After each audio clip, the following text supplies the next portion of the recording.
There you are.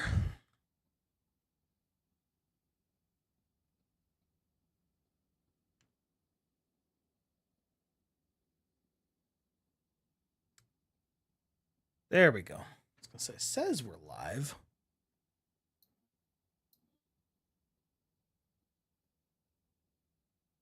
Okie dokie schmoky.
Well, you just answered my thing I was going to say, Jordan. Yeah, well, you know, some of us are just pretty fast on the keys. Mention, though, about sponsorship or like letting people in. Yeah. Oh, yeah.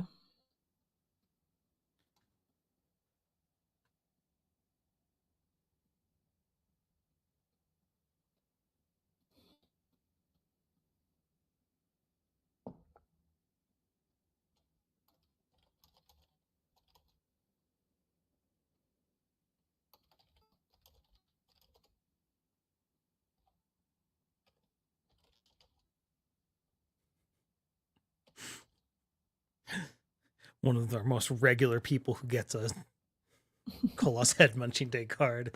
I don't believe this lie for a moment. What do you mean? He's just, what the F is Patreon is what this graphic. No, that's not what he said. He's saying he's getting after Patreon. He's... Oh, got the. It's like, yeah. Yeah. It's like, Patreon? What the heck? Comma, Patreon.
All right. Doop-a-doo. Oh, I'm getting that pre-sick achy feeling in my hands.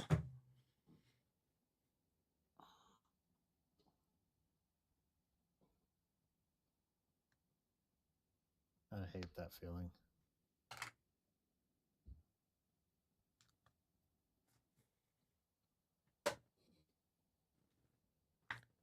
Anyway.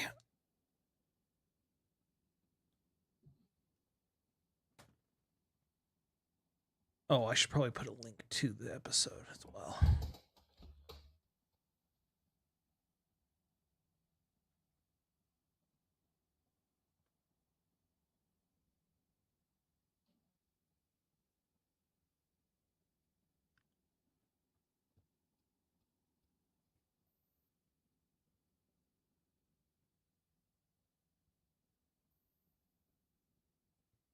You have anybody in chat yet? Nobody's chatting. There's at least one more Just- person that's a viewer, but Is it Yeah. me? Because I'm watching it too. It no, could be because me as there should be well. 3 of us. Ah. But Says 5 instead now. it says. Yeah. So if you're here, I'm watching really hard. that feels like a Chuck Norris joke.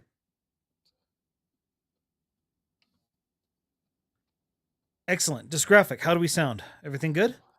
Hello, hello.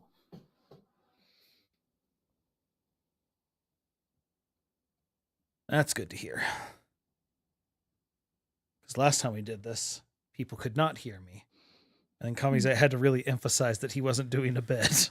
And there he is. It's like, Yep. welcome to the boy who cried wolf problem. Except with Kamizite, it's Oh, I need a the second. boy who cried intergalactic wrestling monkeys or something. What you making there? Hmm? Is that- I'm just gonna put my gloves on. Oh, those are gloves. Sorry, from that angle, it looked like a knitting thing, and I was like, oh, Well, they are knit or crocheted or whatever. okay. it I is, feel but- better. See, I'm That's I'm okay. observant. So, yeah, I'm an so observant it's- person. See there? They're just gloves. Neat. And they look like dragon scales, kind of. So For the record, Kamizite. I've told you I'm anti-ghost. I've run on a strictly anti-ghost platform. It does not. So a little behind the scenes, the way this works is we use Zencaster, and in Zencaster it shows your own camera way small. So for the live stream, my video is actually a very small image of myself, uber blown up. And that's why it always looks better in the post edit by Baggins. ooh, I make him look good. Flatbush. You may be Gandhi. surprised to learn that the pixelated Jordan is actually his normal face. Yeah, that's canon Jordan. I'm pixelated in real life. Oh man. I have to run him through some HD filters to give it a turn out properly. Flatbush Gandhi. Just finished the 5. Wait. The 5. So they're saying they books just this- finished Wind and Truth, I think. Well, no, but the 5 books this year. Are you saying you read all 5 Stormlight Archives this year? Like 2025? That's fast. Or in the past 365 days. Yeah. Like, don't get me wrong. That's I still didn't even give you impressive. 366 because last year was a leap year. That's a true point. Yeah, we have to. Mm. Oh no, because because we're still in February.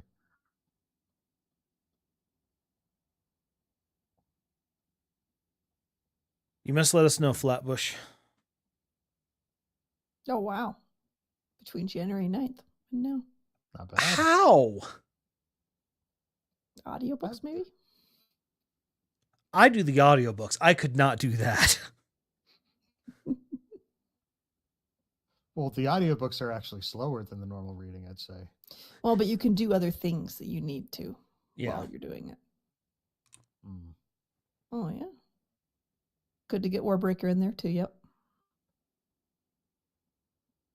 You have to understand, Jordan. Some of us just read quickly. 30,000 words a day. Good job. Yeah, like Well, that my is. reading speed It's not just the, like I couldn't do that emotionally. is. Sometimes you just need to open up your heart and give it a good, cleaning with steel wool For a solid month and a half. and lie.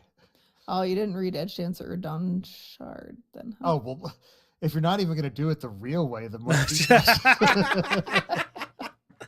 All right. They're well, worth reading though. Just we should get They started. are worth reading. They're definitely worth reading. Yeah. So, okay. We ready? Yeah. Mhm. Okay.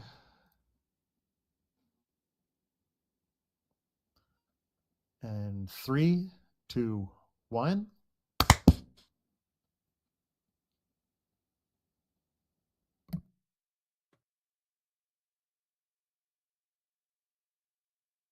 Welcome to the Sandersonian Institute of Cosmere Studies, where there's always another secret.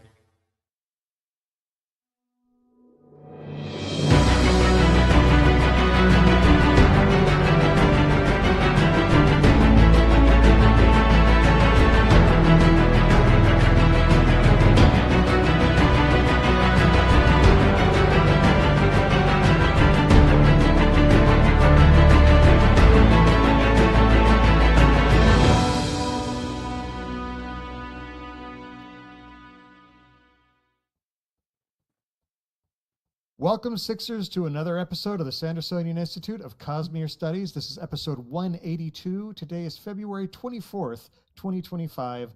I'm Bill, and I'm joined, as always, by my thorny co-hosts, Amy and Jordan. Welcome. No one's described me as thorny before. Doughy, but yes. Thorny, no. I've always found you quite prickly. Oh, no. Before we get started, we do want to remind our listeners that the Sandersonian Institute of Cosmere Studies is not a spoiler-free podcast. That means that if there's something in the Cosmere that you haven't read and you're worried about hearing spoilers, you might want to go read those first, then come back and join the discussion. Tonight, we are continuing our deep dive into Wind and Truth, taking a closer look at each of the major storylines. Tonight's focus is going to be Dalinar and Navani's story as they, well, we're not quite at the spoiler part yet, but as they do their thing. For those of you who listen to the podcast recordings or watch the videos on YouTube, we'd like to remind you that it's possible for listeners to interact with us live via chat as we record each episode at www.youtube.com/Cosmere Studies. We record episodes every other Monday night starting at 7:30 p.m. Pacific Time, 10:30 p.m. Eastern. So please join us and take an active part in the discussion. And just as a reminder that because we announced last episode, there's only going to be a few of those opportunities left for a while, so you'll definitely want to come in and chat while you can. Mhm. So how are y'all doing? I'm Doing sick. okay. How was y'all's weekends? Better because I wasn't sick then. It's all about sick or not being sick, which I mean I can understand. Fair. No. Yeah.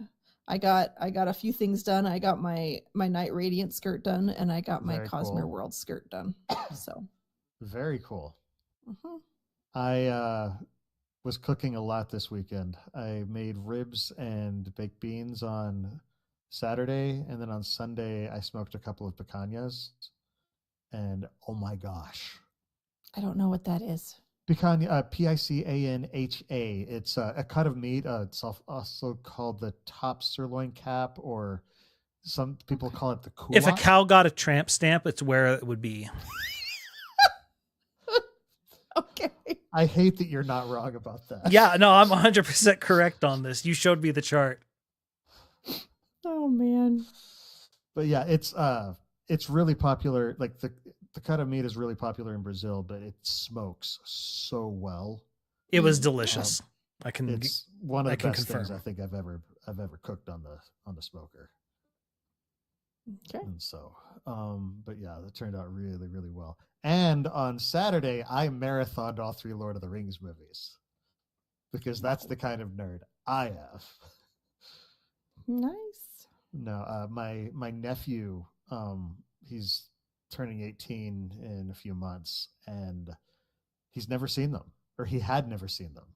Oh And my. so I got him to fly up here from his home, and he spent a weekend out here. He went snowboarding with his sister, and then spent the night at my house, and we marathoned all 3 Lord of the Rings movies. It was kind of an epic undertaking. There you go. I mean, it's literally where very the draining. epics started in terms of modern fantasy. Kind of, yeah.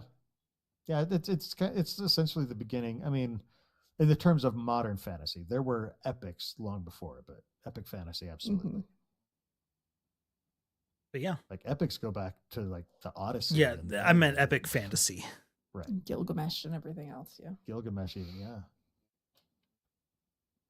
Okay, well, to our patrons, the Sandersonian Institute of Cosmere Studies is made possible by the support of our listeners and patrons. Again, y'all are amazing. We really appreciate you. We're actually going to be pulling the Patreon down in a few weeks once we've moved and transitioned into our new format. Again, we'll give a brief reminder of exactly what's going on there in just a bit.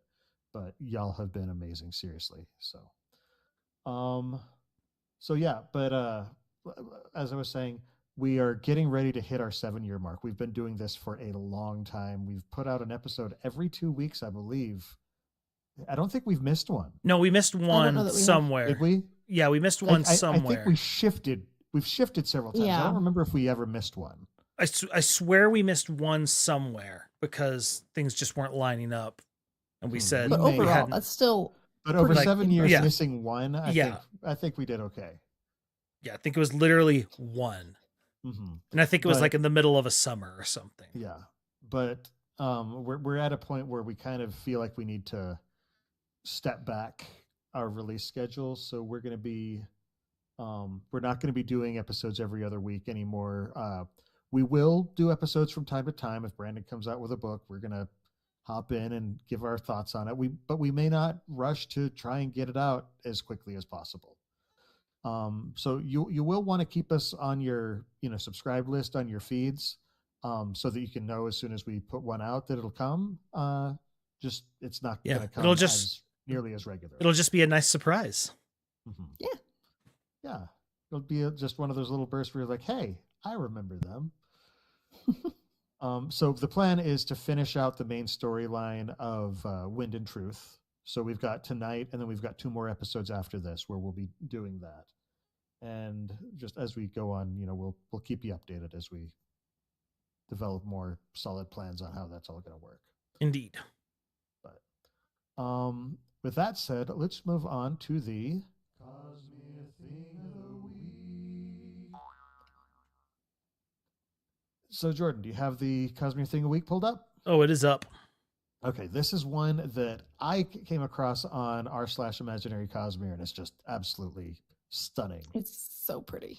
It's called Leave Your Sword by Micah Epstein. It's of the prelude to the entire series where Talon and Jezreel are conversing after the battle, and they're saying they have also been working for quite some time, perhaps a bit more than 7 years, in fact.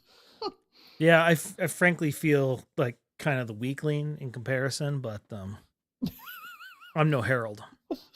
Yeah, Yeah. Tom's giving us the serious side eye right now. But I love this image. This is by Micah Epstein, as I said, and just the colors, the weariness that he's able to convey in this image is just so good. Plus, just But yeah. I don't know. I've always liked the intricacy of these swords. Mm-hmm. Yeah, they're pretty. Yeah, I love that they have such consistent designs. That's one thing that Brandon has been able to do with this enormous machine that he's been built over the past 2 decades. And it's just, I love that they're able to actually have that consistency so that we can have art and immediately recognize, oh, I know what this is. Yeah. No, it's gorgeous. It's like Tolkien kind of did this sort of thing because he did a lot of his own art for, like, he had the map for The Hobbit and stuff like that, but Brandon has taken it to a whole other playing field. And 2 different warehouses. Yeah, fair enough. Not to mention an underground lair, an entire house, and eventually Sanderland. One of these days.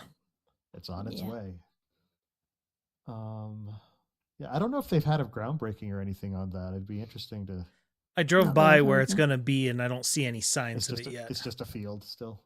Yeah. Okay. I liked that Steve actually went to the spot for his video. Steve from Read and He's Find like, I'm Out. trespassing. He actually went for his video, and he's like standing on the spot that Brandon knows. He's like, I trespassed on Brandon's land. Better than at his house. Do not go to his house. Why? Don't do It worked that. out well for me. This is why Sander. You Without were invited invitation. there. In fact, you were paid to come. Darn straight I was. And they tip well, I'm glad to report. I For those was who don't invited know, to go next I door. randomly, when I was door dashing, actually door dashed to Brandon's house one time. And the entire time I was really worried. I'm like, oh, please let him tip well, because I don't want to know that Brandon doesn't tip well. That's not information I need.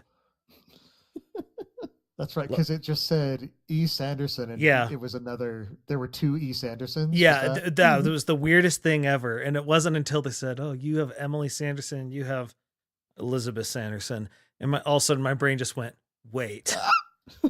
Hold on. You, you actually called me. You're like, what is Brandon's yeah. wife? Because this Yeah. was back in the early time before we knew all the details behind Brandon's Yeah. And I was like, life. and you're like, yeah, I think so. And I knew I was in the right spot when there was a Cosmere symbol in the driveway. Mm-hmm. It's like at that Yeah. point, I knew. Anyway, okay, so let's move on to Sanderson news. Aside from the fact that Brandon tips well, Moment Zero is at 100%. It has been handed off to editorial, and it is ready to go for Tailored Realities, which is going to be the book release for this year's Dragonsteel Nexus. Yep. All of his finals from last year are now graded. He said it usually takes him about a year to get through all of them, and so he's done that. There you go. The finals just because it's a creative writing class, it's a little bit different sort of thing, like which is why it can take a year for that kind of thing, because it's not typical for a professor to take a year to get your final grade. Yeah, that would not be great.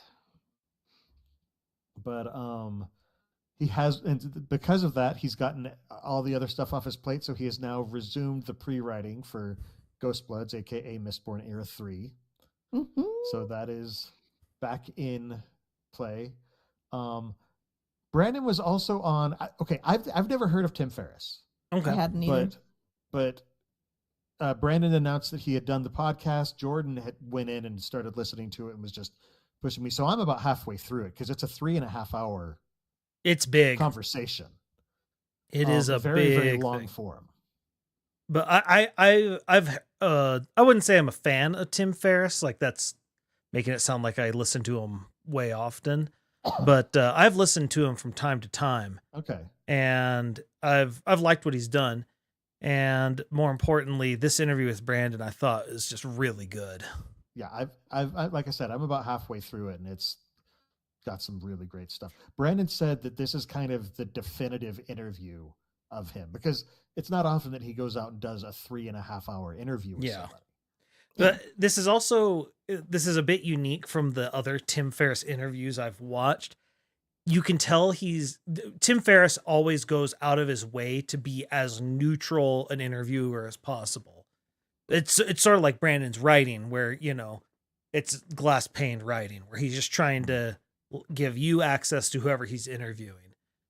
But you can tell he's a little bit of a fan, actually, because he's getting a little more into it than he normally does, which I found hilarious. Yeah, so the video is on Tim Ferriss's YouTube channel, Ferriss. Yeah. And like the wheel, not iron. Yeah, with an extra S.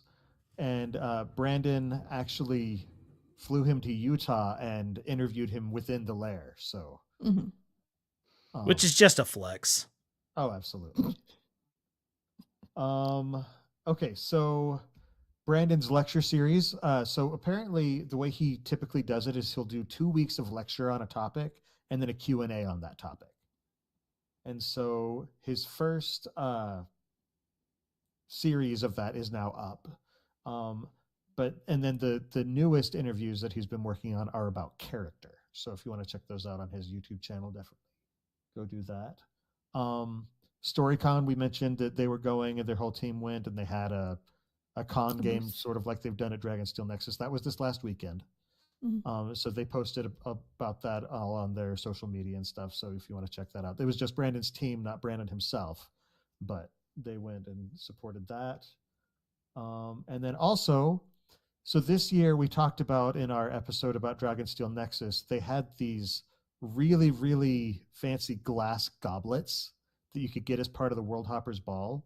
And those are now for sale on lightweaverfoundation.org. So you can, if you want one of those, you can go get it. Yeah, and I checked the shop and they are there. They do say they won't ship until March. Yeah. But it's almost March. But they're there. They're in stock as of now. We're very close to March. So they also have the sill ornaments. They had some metal stormlight ornaments from this year. And they also said that the staff said that Brandon should ask people, what will you fill your goblet with? Brandon had a clear beverage. It looked like Fresca, but I don't know that that's what it was. It probably was ice water. Very, very likely. His sister, Jane, had hers filled with, she called it a candy salad. It's just a bunch of candy. I'm sorry. Don't call that a salad. I have opinions on this.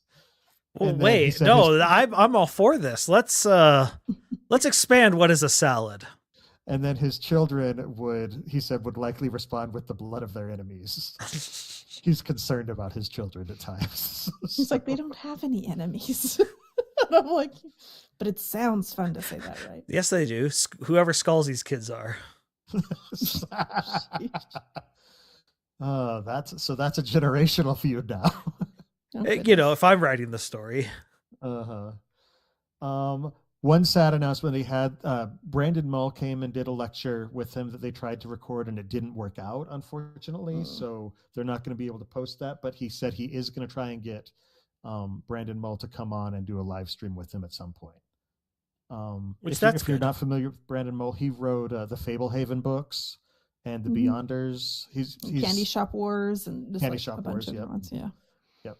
I actually have met him a couple times, and he's really nice guy. So I'm looking forward to seeing this live stream because it should be a lot of fun having the two Utah YA author Brandons dueling.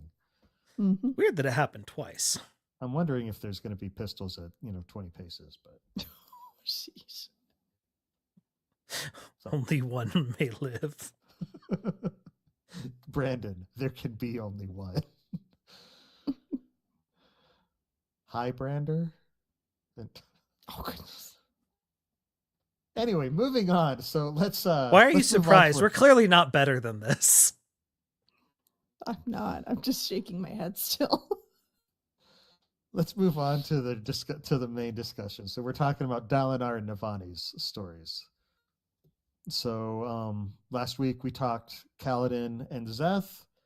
This week, so my brain when we're thinking of Dalinar and Navani, my brain keeps wanting to jump straight into the spiritual realm, and I'm just like, no, a lot of stuff kind of happened before that.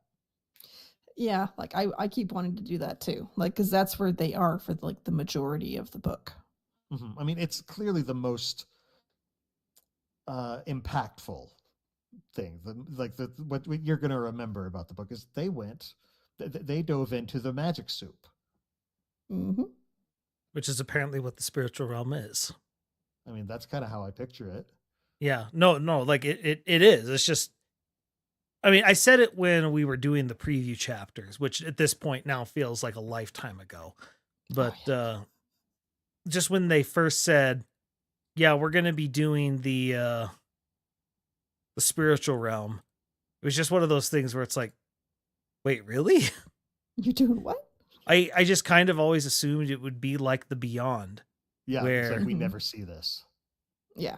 Well, I mean, it's the kind of thing, like they said that they were going into it, and I kind of pictured the spiritual realm as the cognitive realm on Cell.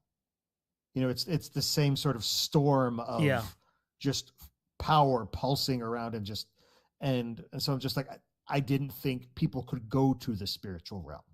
Yeah, because I just didn't even think of it as a place. Like, well, because they even talk about how location is not a thing Yeah. It's not metaphorical firm. It's realm. it's Yeah. because it's all Which just we do kinda there. we do kind of see that come into play, where it's more about your connection to things and your understanding of it, creating it.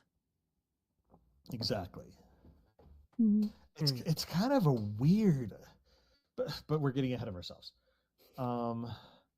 Okay, so Like, yeah, we say it's like they had stuff before that. Immediately go into it. but like so Navani, of course, is now the new bondsmith of the tower, and Mhm. she and the sibling are kind of figuring out how this whole thing works because the sibling is not fond of humans, never wanted to be bonded again, Yeah. and out of sheer necessity and desperation, finally agreed. And not only are they bonded, humans are just all up inside. Mm-hmm. Well, Yeah. And it's really interesting looking at the effect that it has on Eurytheru. It's a very different effect than I expected. Yeah. Yeah, I did Well- not anticipate what we got. Well, and and it's and all the Spren are super attracted to Navani too. Like she's just like the queen bee that they all just want to be like right there she's where so she hot is right all now. the time. She's popular. Yes.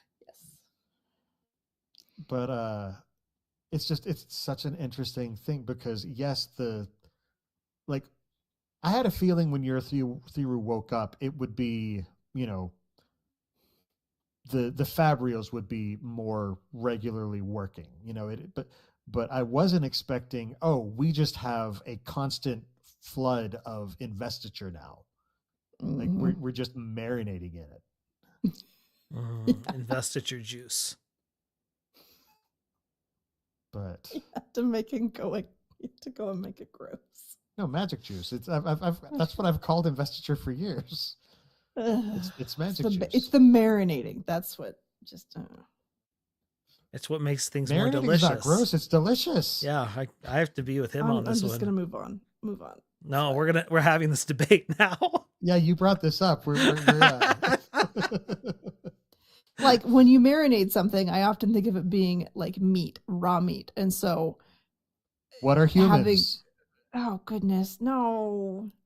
You're just making it Amy, worse. you didn't cook your children, did you? No. Okay, then they're raw meat as What? well. Oh, So humans are raw meat. they're lit. Oh, It's really hard to argue with this. His logic is infallible. It's just gross. I'm just gonna stick with I'm grossed out. It's fine. It's fine. Is it? But no, the other thing that's interesting is how you see that the sibling is starting to play favorites.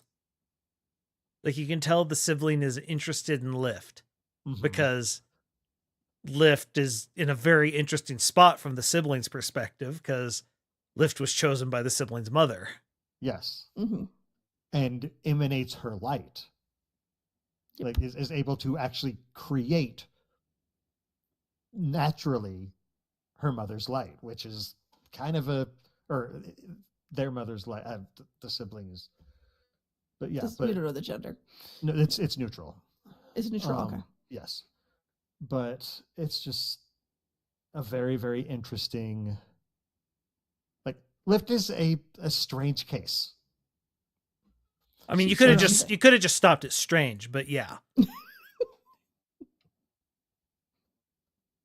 But it's also really interesting seeing the sibling and Gavinor's response to the sibling, because Gavinor was tortured by Spren. Yeah. So So he's Gavinor terrified is a of them. bit skittish about them. And Yeah. he finds out, oh, the sibling is a Spren. And not only that, we're inside of her right now, or of it, of them. We're inside of the sibling right now. Which is And- different. Just a little. It's not a normal thing. But yeah, it's just, and so, you know, Gavinor has to talk to Navani and be like, you know, is this, you know, I love that Navani kind of notices, oh, he's skittish, and she's like, no, they're friendly, they're helpful, this is a you know, it's And she sort of, it even- reminds me of in Jurassic Park when Lex is terrified of the Brachiosaurus. He's like, Brachiosaur. no, They're Vegisaurs? They're It's a Vegisauruses. Vegisaurus. Yeah. Yeah. I also there's also good moments with Navani where she's like telling a lot of the other little random spread around that she's and Gavinor's there. She's like, you guys got to shoot. He needs space. You can't crowd him. Don't do that. We've got someone working through a little bit of trauma right now. Only a little. A lot of bit of trauma. Whole lot of trauma. Yeah. There's Don't a worry, touch of it gets that in these better. books. Oh no, it doesn't. How can you just lie bold-faced like that to us? Because I know how quickly it's going to be wrong. Oh. That Yeah, poor so kid. of course we already mentioned, but Dalinar has a little chat with Kaladin at one point because he's trying to figure out succession because every time he has an heir, something goes wrong. You know, first, They aren't interested. they're not interested. They get murdered. They murder someone else. It's just all these problems. And so finally he's just like, Kaladin, my boy. What could go wrong? Remember that time when I bought you and your friends freedom? I need a favor. I'm gonna cash in that chip right now. Just kind of. Yeah, and he also has the Stoneward guy as his secondary backup too. Right. No pressure. No pressure. Wait. Just okay, skipping to the end. Does that mean the Stoneward guy is the current king of Urithiru? He's got to be. No, I mean, because, Gavinor's still there, but you also he's in got no shape to rule.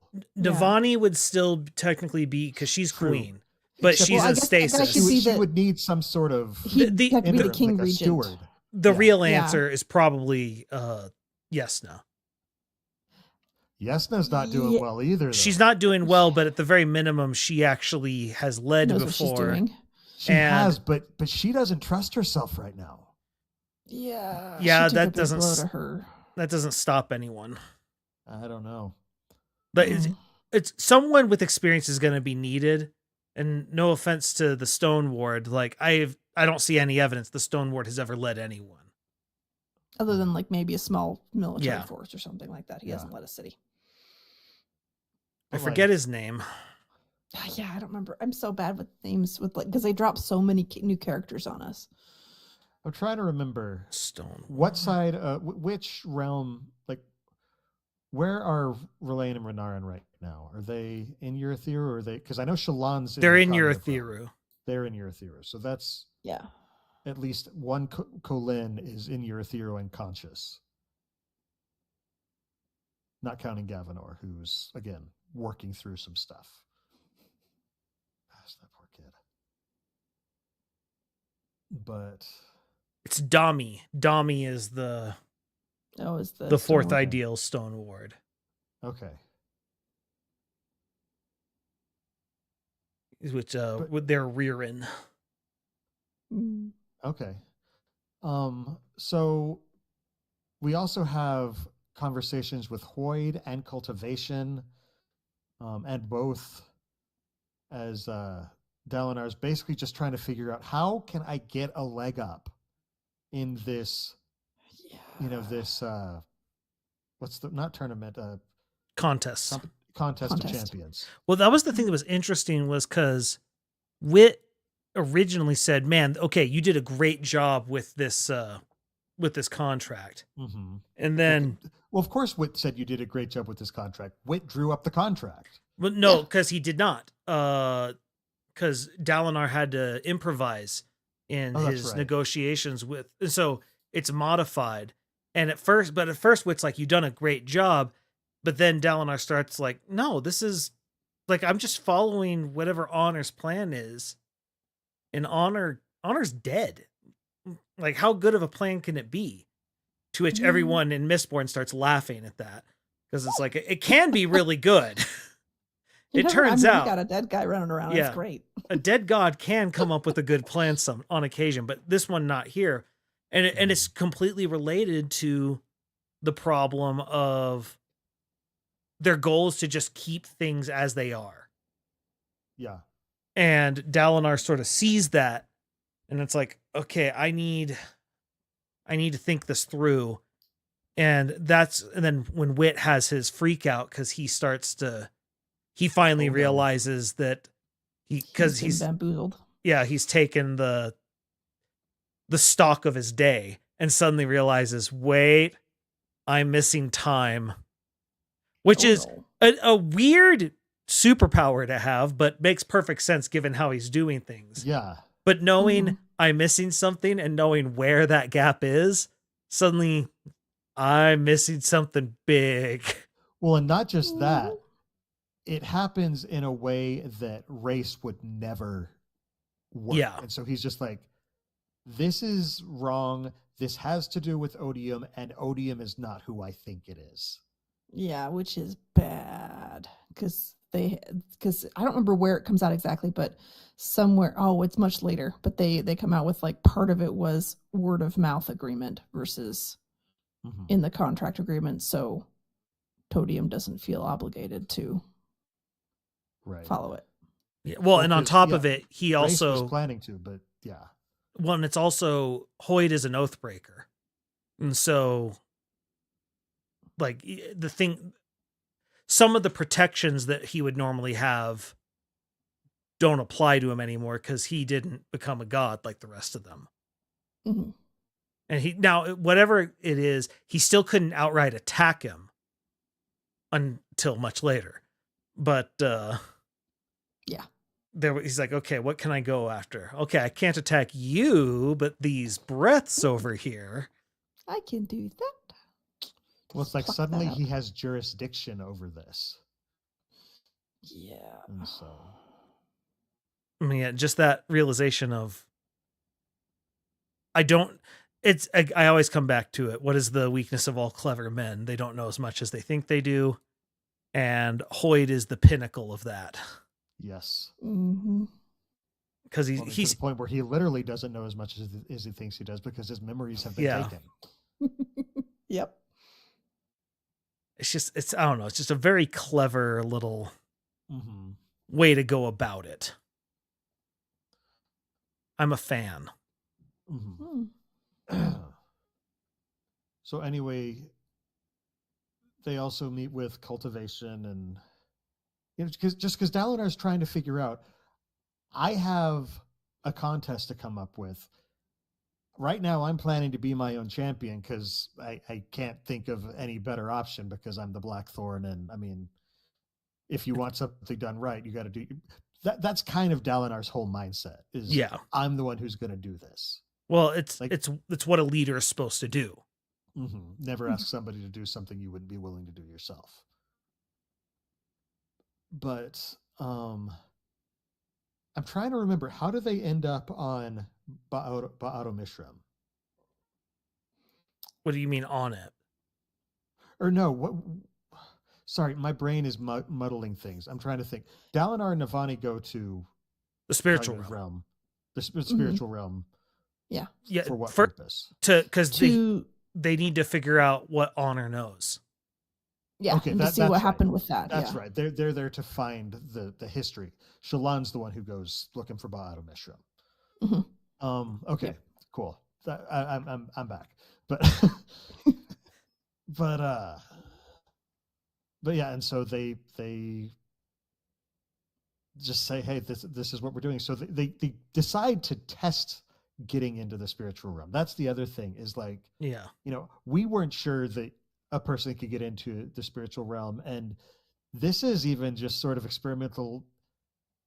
I mean, Wit understands it better than anyone else, but even he doesn't just the spiritual realm is one of those unknowable things. Yeah. I believe what he says is, this is a place even I dare not go. But just the whole concept of, okay, we're going to be careful. We're going to be safe. We are going to be fully prepared when we do this. We're going to set up a tether. We're going to have you dip in for just a few minutes, then pop right back out. You figure out, you kind of get your feet wet a little bit. Start understanding how it works. And of course, Raise. Deus Ex Mraize Ghost Blood. just messes everything up. Or I guess this is Diablo Ex Ghost Blood. What? Sorry, I said Deus Ex Ghost Blood, and then I'm like, wait, no, I guess this is Diablo Ex Yeah, Ghost the Blood. devil's in the Ghost Yeah. Bloods. Ghost Blood Ex Machina. Yeah. There we go. The Ghost Blood in the Machines. But Definitely so- the spanner in the works. okay, I'm going to say something. I always, any sort of book or story that I'm reading about where somebody goes into like this Fey realm where physics doesn't work right, it always messes me up a little bit as I read it, just because I feel like I'm kind of trying to juggle reality and like understand how do these rules work. You know, any book that happens in some version of our world, it's like, okay, I understand these rules. It's easy. But it almost like, I almost feel like I have to believe that everything is an illusion. Like it just feels weird trying to keep my footing as we're reading. Like it happens with the Fey realm. Honestly, even the first time they went to the cognitive realm, I'm just like, the rules are different here. And so I feel physically uncomfortable as I read about this. Well, that's good, because It's supposed to be. clearly meant to be. Dysgraphic programmer in chat says the span read in the works. I like it. Yes. Yeah. It's good. No, the I do remember when they were traveling around, like I kept trying to figure out like how it would look in like physical movement through the space, and it just always felt wonky, in which it's probably supposed to be, but one, it's probably it's because it's not disbobulation. because it's not a place, it's a realm. Concept. Yeah. It's and it's just The fact It's that they're weird. in different places is because of how they view things. Yeah. mhm. Well, And and that's that's the problem. and this is why Hoyd even dares, or fears to enter here, because if you are not as careful as possible, you could easily get swept away and lost in this. Yeah, and I mean, And I'm they- sure he'd have enough connections that it would be even more dangerous for him because he would have Mhm. more things that would pull on him. I mean, oh, absolutely. I do Not like to mention- when we go into the spiritual realm and we get to see spiritual realm concept of Hoyd. And it's like, I'm supposed to be clever, but you have to imagine what it is, and so it's not quite working. It's like he breaks the fourth wall, and Mm-hmm. but yeah, the other reason that Hoyd probably doesn't want to come is the spiritual realm is where the shards kind of live, and there's a few of those who don't like him much. Yeah. Yeah. Well, that was one of the things where they're like, okay, we're putting ourselves into Race's power. Well, they said Race, because they figured it out. Odium's power. They figured it out at that point. And there's like, isn't that gonna be dangerous? It's like, well, he's focused, like the gods are infinitely expanded, but they don't have infinite attention. Mhm. And so they can't Mhm. see everything if their attention is in other places. So you're probably going to escape his view. And it's like, man, there's a lot of wiggle room in that probably. Yeah. Maybe if you don't sneeze wrong, or Which, when that happens in Shalon's story, and Odium's like, finally, the rats that have been skulking around my walls. I forgot about that. Oh. And it's like, well, he's not wrong. Yep. well, and the other thing that they don't realize at first is that when they get sucked in, Gavinor gets pulled in after them. Yeah. Because it takes a minute before they find him. Mm-hmm. He's not having a good memory. No, he's not. But I find it very interesting how between each of the visions where they have, they're very like where they look for specific things, they've almost got these little hub worlds that they create for themselves. Like it's. I didn't think of it that way, but I like that. It's like, this is how we find each other, and then open up a gate to the next level, the next event, the next experience, memory, whatever you want to call it. Mm-hmm. And so they start hopping around through history into the bodies of various historical figures. And it's interesting, especially because they're both bondsmiths. They can kind of project themselves into who they want. Mm-hmm. They finally figure out. It takes them a minute, but they figure out how to do that, so they can be like, "I want to be in that person watching that thing." I really liked that they did the thing where Dalinar keeps forgetting that Navani's a bondsmith because it's such a new thing. Right. Yeah, he's like, "Oh, He's you like, can do that. well, and That's right." it'd be a very weird thing because he's been the only one for so long. Well, Mhm. And not only that, bondsmiths, differently than the other orders, each bondsmith has one of 3 specific spren, and because of that, it manifests slightly differently for each of them. Mm-hmm. It's not just like with a bondsmith, it feels like it's not just, okay, this is what a bondsmith is, this is what it does, and this is how it works. He is the bondsmith of the Stormfather, and she is the bondsmith of the sibling. Siblings, so they work those different. manifest very differently. It's a good little touch. It actually reminds me a little bit of, I know, Jordan, you haven't read The Wheel of Time. Amy, did you say you have or haven't? I've read the first 1.5 Okay. ish. But it's just basically the way that the one power manifests differently for men and women because they're tapping a different type of power. Mm-hmm. It's the same sort of thing. It's the same stuff, but you come at it from a different angle. Yeah.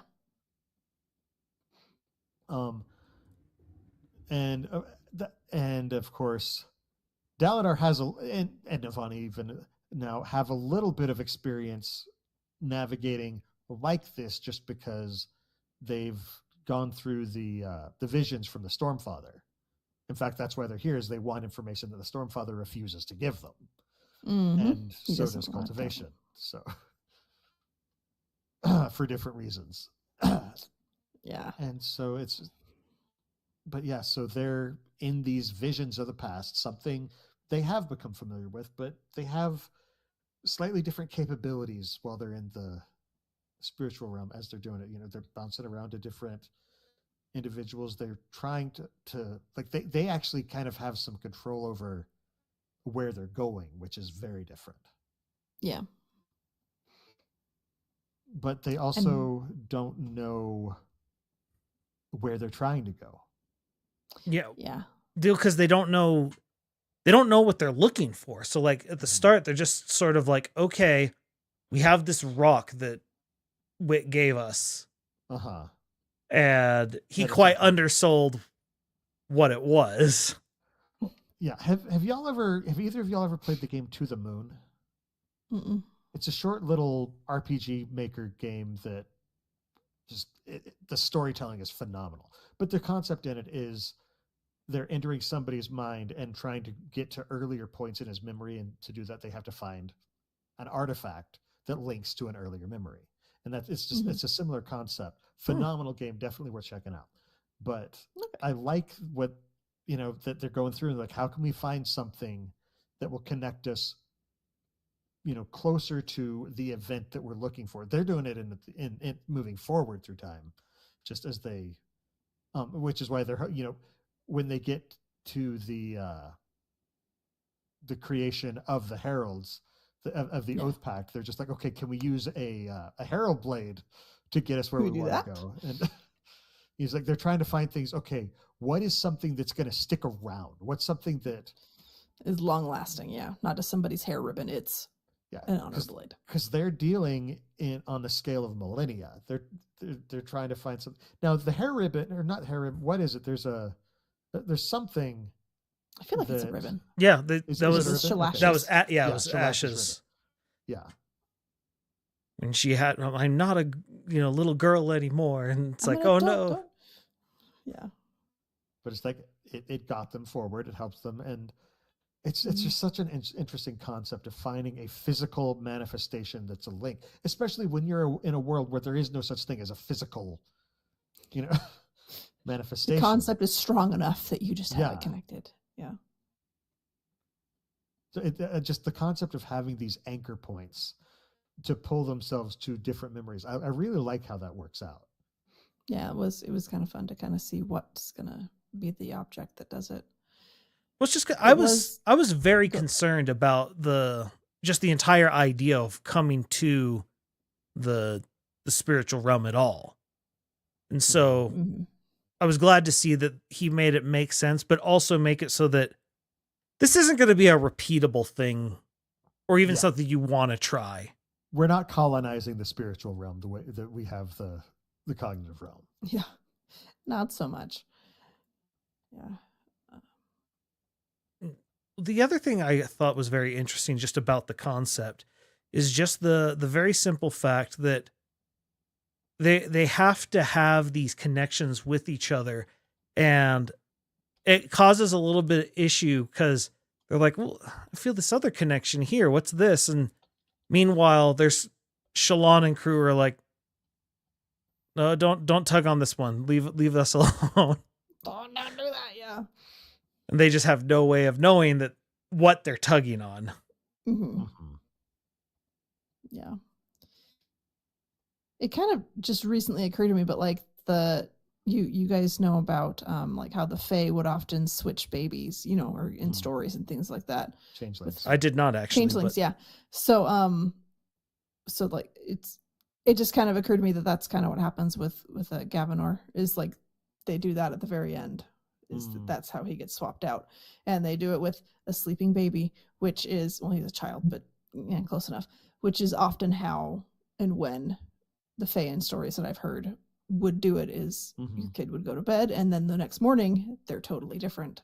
It's and there's it's a little goblin in their place, or which is rude. Even in the movie Labyrinth. So yeah. So it's just that occurred to me, and I was like, oh, that's kind of fun little, I mean, and it makes sense for what that is Ray's Todium, whatever, is trying to do. Yeah. Is mess with them that way. So rude guy. Just to throw them off their game for long enough. Just and it's just like, and the moment where they've gone back and he's just continue to sleep and sleep and sleep, and I'm like, that makes sense. You know, it's fine. He's really tired. It was exhausting. It was stressful. Yeah. He's been through a lot of things, and then it's like, but are you sure it's him? And I was like, oh, no, because it was already bad enough. Well, you were in so much denial that any of that was going to happen. So I didn't like it. I still don't like it. I like the book, but I still don't like that. I'll be honest. I didn't like the actual switch.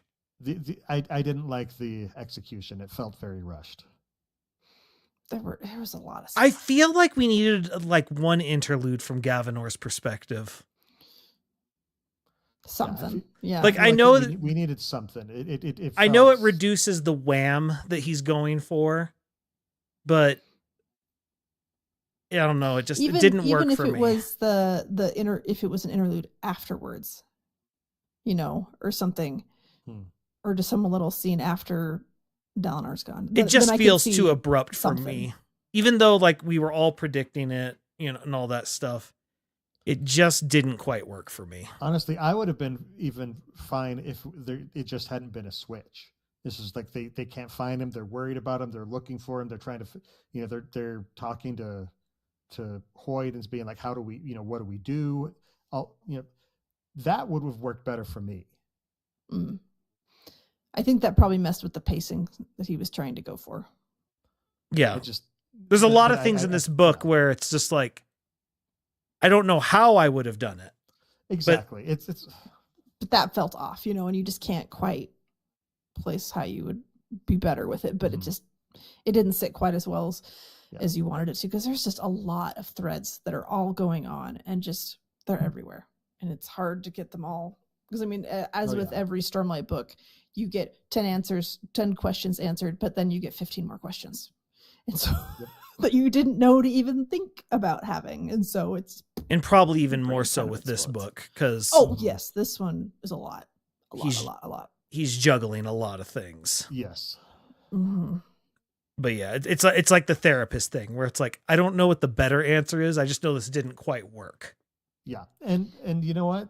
For some people, I think it worked great. So I can't complain too much about it. It didn't land right for me. You could complain too much. It's an option.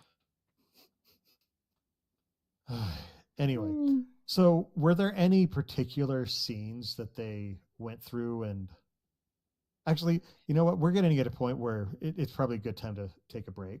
Probably. Okay, So, pause. so Yeah. we'll talk about that when we get back. So yeah, we will see y'all in just a minute. Yep.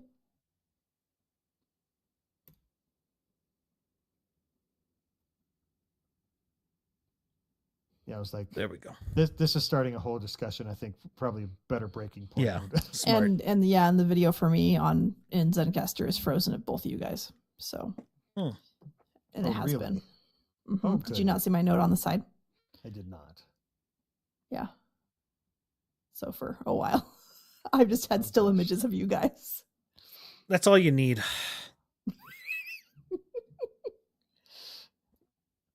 Well, they're uploading though, so Amy's is for there. Oh, there we go. Oh, yep, good. You can do it. All right, I'm gonna go use the restroom.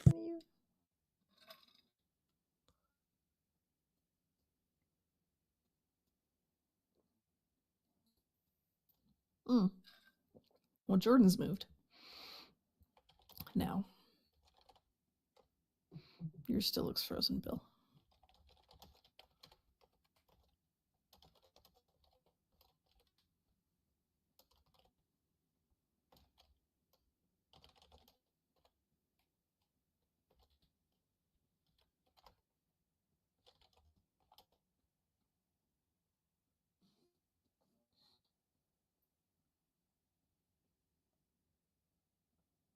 Okay, good. Amy's is all uploaded.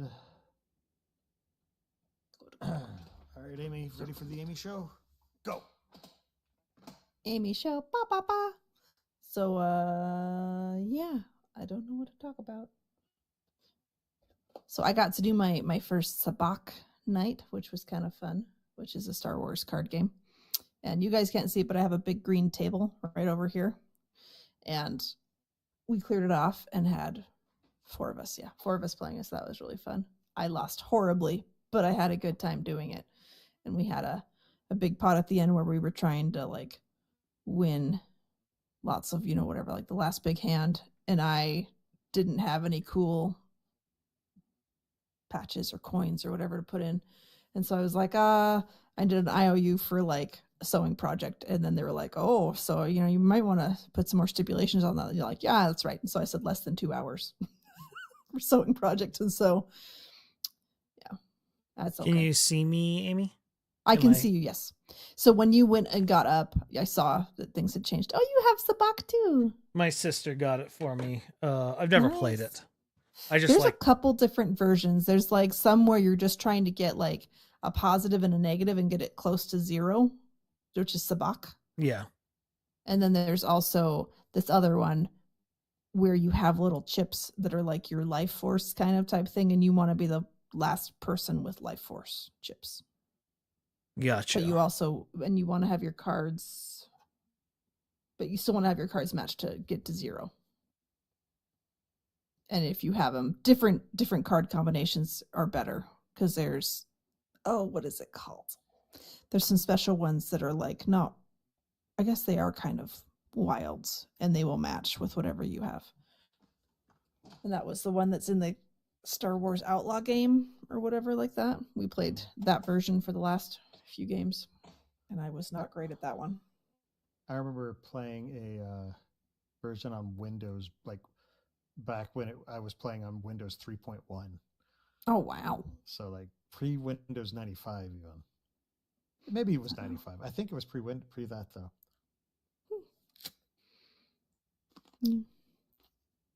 No, I also had so when I was trying to do my Cosmere skirt, like all the different Cosmere worlds, I realized that there was no official art anywhere for Lumar, Canticle, or Komashi.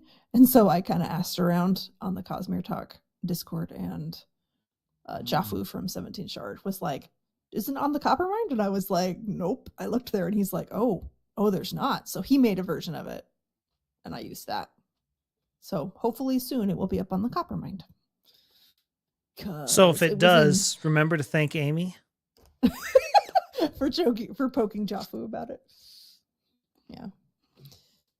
And I know that there's somebody else on TikTok who must have already digitized their own version, because you could see the images on the booklet from Dragonsteel Nexus, but there wasn't like a nice, clear, easy to use image from there, unfortunately, especially if you had your stuff stamped. So, plus my graphic design abilities were not amazing, so I was glad that he could just make one that I could just use. I was like, thank you, because yep. So, yep. What you eating? It's like Apple. Apple. A is for apple. Am I loaded up were all you the way? referencing what I thought you were referencing? Yeah, probably. Dennis the Menace? No, I was referencing what you doing, but Do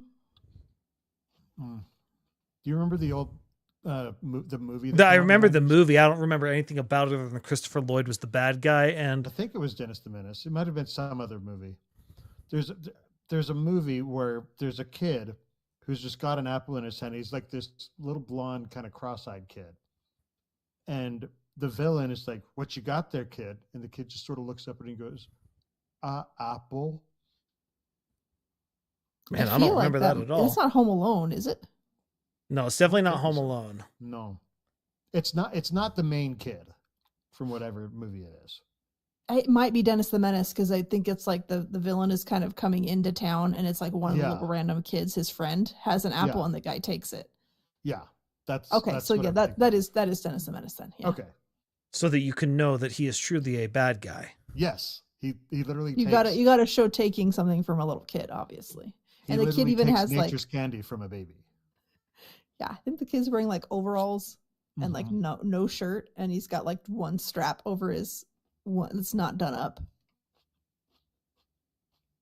It's weird what little random images from movies will like stick in my head, and that's one of them.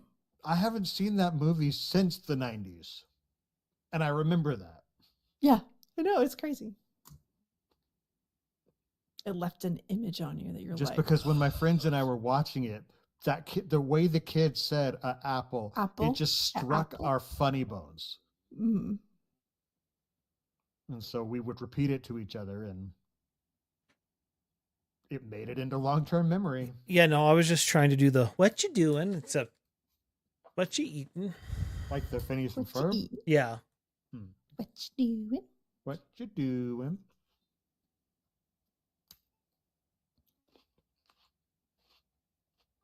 Anyway. Sorry, I was going to go ahead and move forward, but I realized this is a very loud food to eat with a live microphone, so. Yeah, welcome to Sandersonian ASMR.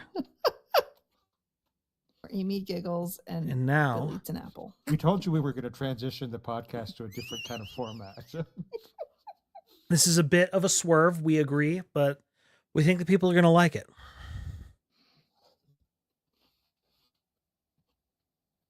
ASMRs, Apple Sanderson MR. Movie reviews. Wait, what? Yeah, there we go. We can only post on Apple. Well, then I'm out because I don't have Apple. If anybody out who's watching, if you haven't ever had a Rocket Apple, ROCKIT, they're so good. They're little, they're crisp, they're juicy, they're sweet. Perfect apple to me. That's how people describe me. Did you guys ever have like the grapples that tasted like grape at the very beginning? No. Amy, did you eat a magic trick? No. They Amy, would. Are you they a would. Witch? No. I was going to say the wife quote, but I'm not your wife. So, yeah. I'm not a witch. I'm Josh's wife. I'm Josh's wife. What are you talking about? No, so they're for a while. I think they might still be around, but they did something and it doesn't make them poisonous or anything. Just like it adds the grape flavor and smell to apples. But like after you've taken like 3 bites, it's just an apple. Like the grape stuff is kind of doesn't, but it's really weird the first few bites because you're like, this tastes and smells like a grape, but that's an apple in my mouth. That reminds me of the miracle berries. Oh, I have some of those, I think, and I just I never have have some. used them. Oh, I love it's so trippy. Oh man. Okay. I've done I'll it have for to do New it Year's a sometime. few times. I brought them in to show friends and coworkers because like you have a shot of lemon juice and it tastes like these sweet. For those of you who aren't familiar, it's this. There's a berry and they've made tablets with the distilled whatever essence of this berry that it coats your taste buds in this enzyme that bonds to your taste buds and kind of deactivates the sour sensing taste buds and activates the sweet ones. So like you drink a shot of lemon juice, just straight lemon juice, and it's like the sweetest lemonade you've ever had in your life. Hmm. To the point of It's- it being saccharine, or No, it like tastes like you can still get just a little bit of the tanginess, but gotcha. have you not done this, Jordan? I thought I'd No. done this with you before. I don't. If you I've did, got- I don't remember. I've got some. You need to do this. This will blow your mind. This Well, will not absolutely blow your mind. while I'm sick is probably not a good time to do it because No, I'm already definitely not. having taste bud weirdness. Yeah. Anyway, is everything uploaded on my end? Yes. Okay, So I'll create a new room. You're stuck with me now, everyone.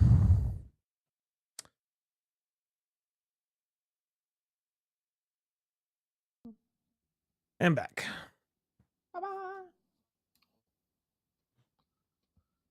Okay. And we're all organized properly. Awesome. Yep. I tried to be fast because I was the first or second one in last time. So But you just have to be after Bill. That's all that matters. Which should be the case all the time. Yes, but somehow it's not. So don't try to be fast. That's the problem. I was trying to just beat you, Jordan. So, 'cause I somehow made you it into the somehow other one Amy before you. breaks causality. I don't understand. And as a physicist, this offends me. Sorry. By the way, Cause That's Amy, what I do. you were mentioning talking about your having a Sabak night. Have you and Josh ever played Star Wars Rebellion? Mm-mm. Okay. It's basically just it's a what's the word? Asymmetric game where one of you is playing as the Empire, one of you is playing as the Rebellion.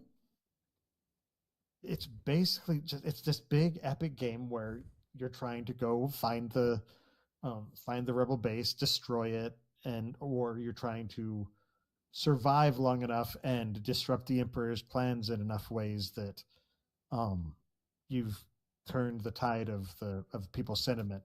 It's a really interesting game. So is it on a board or a computer or? It's a board game. Okay, it's called what again? Star Wars Rebellion. It takes a few hours to play. Oh boy. So it's one of the bigger ones, but it's for 2 players. It says that it goes up to 4, but it's one of those where it's just like you're basically splitting your team in half, and it just doesn't work as well. It doesn't work as well. No, it does. One that's definitely worth checking out. Okay. Okay. So we ready? Mhm. Okay. And 3, 2, 1.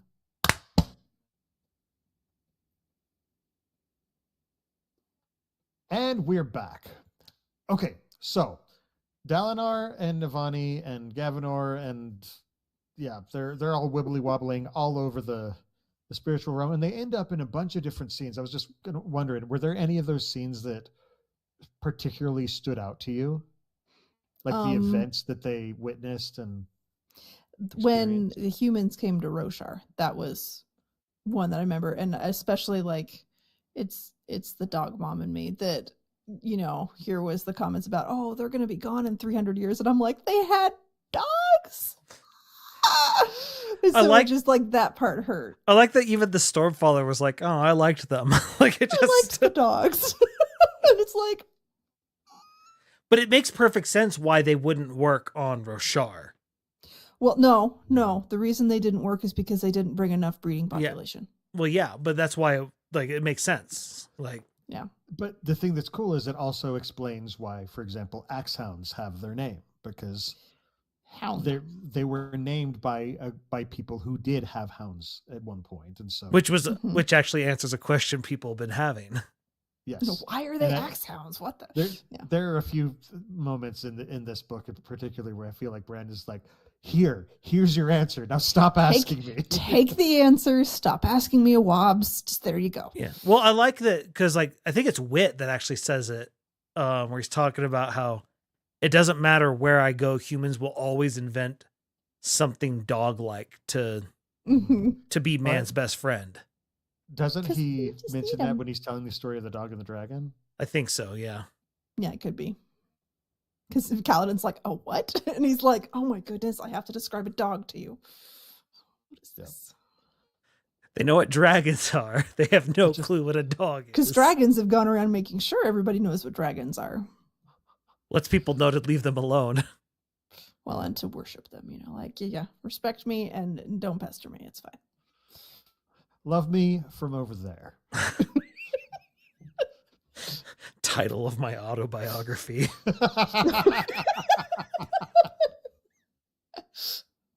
Oh, that's good. That's every touchdown mom. It's just like over there. You can love me, but just not right here. But no, that scene is amazing, and that's where we get self-aware fake Hoyd. Yeah. Mm-hmm. He's breaking a fourth wall, not the fourth wall.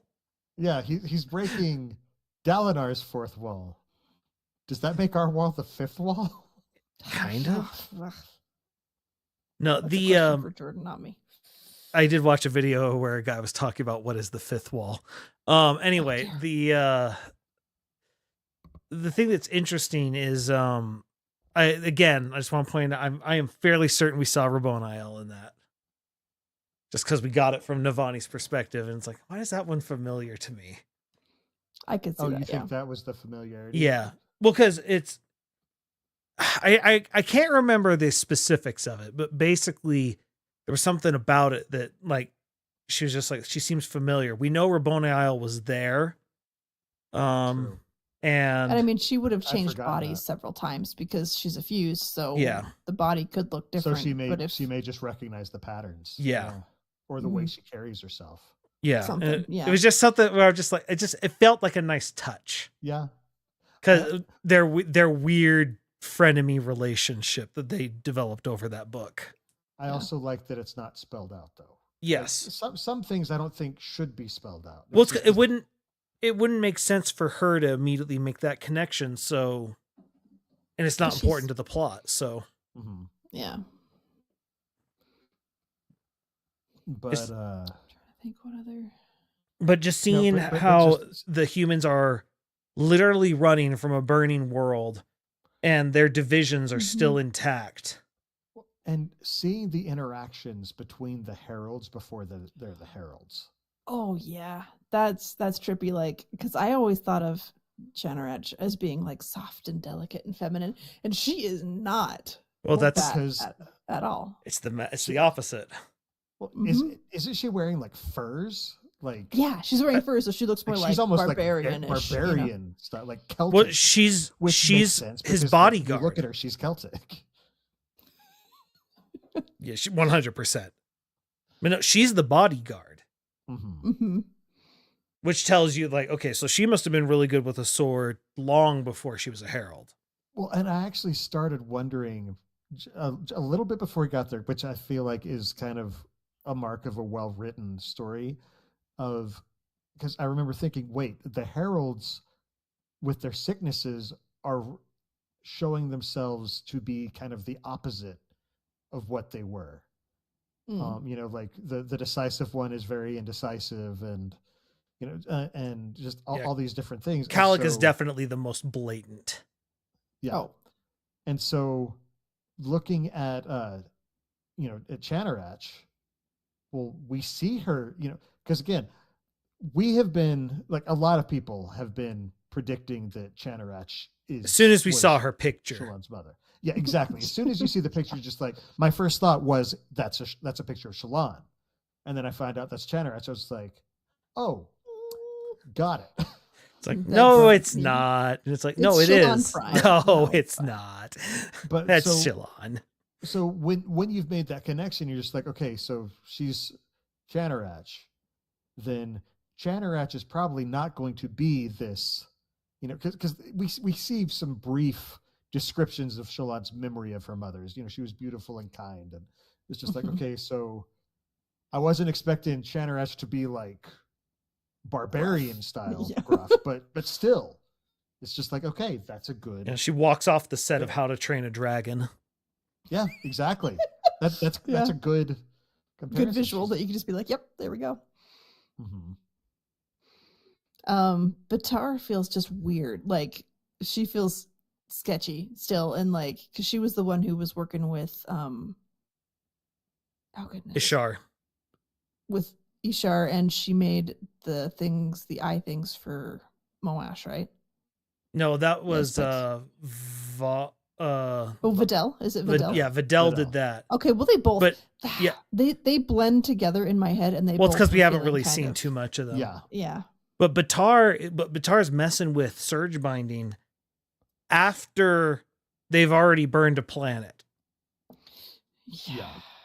If There's- you'd hope that it'd be like, no, stop, don't burn planet 2.0. Well, Don't but it do makes that. sense when you understand the concept of they're starting to have issues with their people, and it's looking like it's going to move to war with the singers.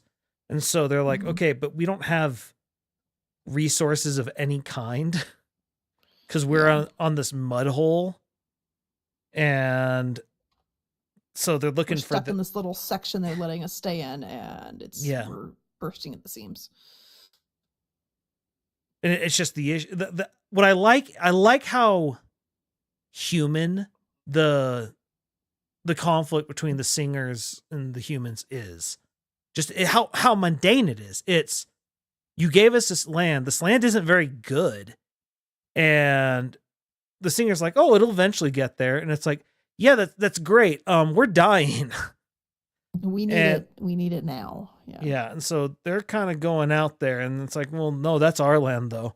And it's just the mundanities of geopolitics. Mm-hmm. It's a very simple thing. And I just like, it's not some grand thing. It's not this amazing thing of this centuries long war. It's just the mundaneness of, you put two competing people in proximity to one another. And not enough resources for It's them just to feel comfortable. Yeah. We need a place. They gave us a place, but the place that they gave us isn't big enough. Conflict happens. Yeah. I liked how Mhm. mundane it was. Mm-hmm. Just sometimes, especially in, I feel like epic fantasy, everyone wants there to be like grand inciting incidents. And Yeah, it's not this crusade. It's Yeah. well, it It's a wasn't land even war. it wasn't even like all the humans were doing it. right. It was just a few, and that's what starts the conflict. Well, and Yeah. some of them had fought against each other previously. Yeah. I mean, like that's the thing that's really interesting with Nail is like he shows up. He is not an ally of these people, No. but that's kind of one of the reasons that he's included is because we need, different perspectives and different. It's just like and it's just like we're trying something here. We got to work together on this. So Mm-hmm. I don't like you and you don't like me, but we got to work together on something. So Because otherwise we're all going to starve. We're all going to have these problems. And so it's either you work with us or we all die. So, Well, and then the other thing I like is that in the end, it's Nail who brings Talon into it. mhm. mhm. and he's Talon's just the horseman. Talon's a stable boy. Yep. He's the only one of them who wasn't nobility. And I like that that's why he insisted he join them. It's like, no. We need someone who's not a king, we need someone who's just an average dude. Because it seems like overall the people who desire power and ruling and stuff are usually the worst people to do it because they feed on their power hunger, and so it just gets worse and worse and worse. Versus Well, Tom it's just doesn't have that. Well, that's in him. It's not just he doesn't have that; he does not want it. Mm-hmm. Like he actively doesn't want it. Yeah. He has to be convinced to do this. No, I've always made the joke of like that's how you. I don't know what you call that type of government, but it's a government where you find the people who don't want power the most, and then you kidnap them in the middle of the night, and you stick them in the Capitol, and it's like you're now serving a sentence of 4 years of leadership. And Go. now it's like I don't know how you actually enforce that, but I think it's my ideal form of government. I think it's called Azamir. Yeah, kind of, yeah. For different reasons, go though. for At My least- version at least- involves at least more in this kidnapping and iteration. less tests. Yeah. Less essays. Let's say so. In my version, the Capitol's basically a prison. Well, I mean, you're constantly stared at. People watch you sleep and eat and everything else. I mean, Just- yeah, okay, yeah, Oh. you have a point there. That one's a prison too. 'cause that would with gilded not be chains. fun. Yeah, it's a gilded cage. The other thing I liked about just that entire segment is seeing how active Honor was. Yes, Yeah. like he would just come and speak to them. Mm-hmm. I did not anticipate that. Uh-huh. And then we'll get into the Shalon chapter. It turns out Honor was Mraize. Yeah, well. Did not anticipate Mhm. that one. Speaking of honor, let's talk a little bit about that because I mean, like we've been looking at some of the scenes, but this is another major lore dump. So Like- much. Brandon's just like, okay, you have been asking about honor and cultivation and all that stuff and how all this stuff happens, so I'm gonna answer it. Buckle up. Boom. Just like Yeah. on Well, the your thing that lap was right there. interesting because he's one of the few shards we get to see like in depth. We got to see ruin and preservation. We got to see ruin very much in depth. We didn't get to see preservation in depth until Secret History. And the thing that we learned is that, you know, like the whole 80 was once a good man, and you see how the will overpowered him. Honor's the opposite. Honor actually kind of resisted, or Tanavast resisted the Honor shard to the point where they eventually split, which shows that that's part of his problem was he was so focused on, I have to stop odium, that he ceased to act honorably. Yeah. Well, and part of that is he probably did this before he had been holding the shard so long as to be fully corrupted in Yeah. a Overwhelmed. overwhelmed by it. But it was very interesting seeing him, like how his whole goal is just keep odium here, just keep him here. And in the end, like when he the whole thing at the lead up to Ba'ato Mishram's betrayal is one of those things where it's just like, I was wondering what caused it. And the fact that, because we assumed like, okay, everything seems to center around the betrayal or to the binding or whatever we call it of Ba'ato Mishram. And Capture. we see not only does it's entirely around that event, because that's what causes the singers to lose their forms, and it's also what causes Ba'ato Mishram obviously to get imprisoned. It's what causes the sibling to go catatonic. It's what It ends breaks up the spren bonds. ends up causing the dead eyes on some level, and it also ends in the death of Honor. Because it was something that was so completely against Honor. Yep. It was very shady. It's just one of those, like everything was like, it's not always, you know, some pivotal magical thing. And it's like, in this one, it was. This is the thing it was all leading up to. And like even Malishi, who was the one sort of kind of plotting this whole thing, was like, I I don't know about this, and Honor's just like, you doing this or not? Yeah. And it absolutely breaks the whole magic system. Yeah.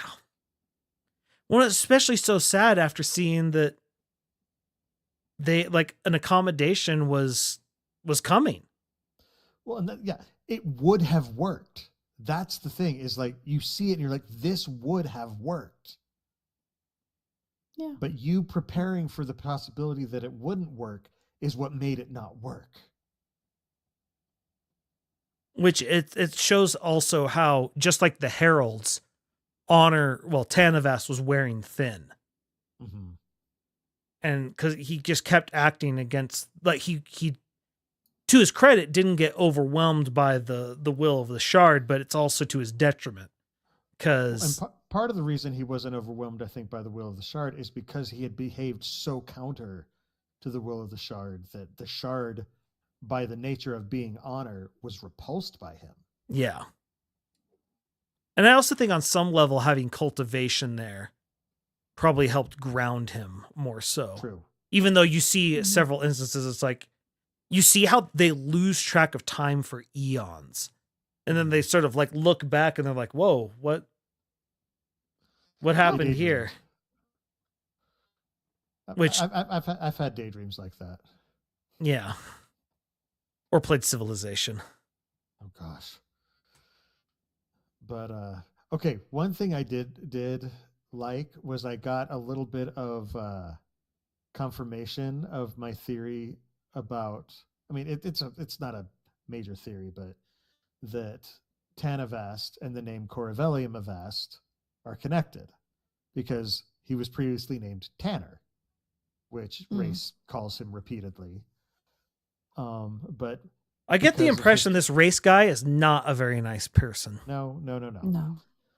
But because of the link with Corvellium Avast, it's never explicitly stated, but that's kind of what I'm inferring from it. Is it feels like he's taking his wife's name, kind of, for lack of a better word. He's taking his dragon wife's name. Yeah, I was gonna. Yeah. So there's no gender norms when your better half is a dragon. It doesn't matter which half it is; they're the better half. It's a dragon. Mm-hmm. It's a dragon. So yep. I'm gonna take that name. That's cool. But it's cool because that was kind of my question for Brandon that I'd sat on for a long time. I was like, if I ever have an opportunity to ask Brandon a question and don't get sidetracked by the fact that, he had to change his policy based on our logo. The one time. That's the question. That's the question that I wanted to ask, but now it's answered. So yeah, I need a new question, guys. I need to have a question in general for him. So yeah, continue. The other thing that was interesting, just going through their history, it was very interesting to see how cultivation kind of just very much like the other shards. It's like, oh, just don't worry about him. It's fine. When it comes to, in the meantime, we see her plan she ends up executing, and it almost works. Until he decides, nah, I'm the villain. Okay, the fact, so one of the big conflict for Dalinar's chapters were his constant headbutting with the Stormfather. Who the Stormfather just constantly just being like, just stop poking your head into things. You're not gonna like it. Don't do it. No, and that's the thing, is the Stormfather is so jaded at this point by his interactions with Gavilar, and he's just like, I don't trust the Collins. Period. It's just not going to happen. Mm-hmm. Well, but it's a little frustrating because over the course of the other books, it's felt like Dalinar has made so much progress with him. Well, it's more the Stormfather's lashing out because up until this time, they've just trusted Honor's plan. Mm-hmm. And it's only now that they're not trusting Honor's plan. He's like, no, you just trust the plan. And Dalinar's like, no, this plan isn't going to lead to anything good. It's And a bad plan. yeah, and they're going back and the Stormfather being the last vestige of Tanavast. And I like that it's mixed with shame, because he knows what happens. Yep. Yeah. And if there's anything, it's the thing. No, I'm the storm. I'm not, I do not think like men. And it's like, but you act like, humans do.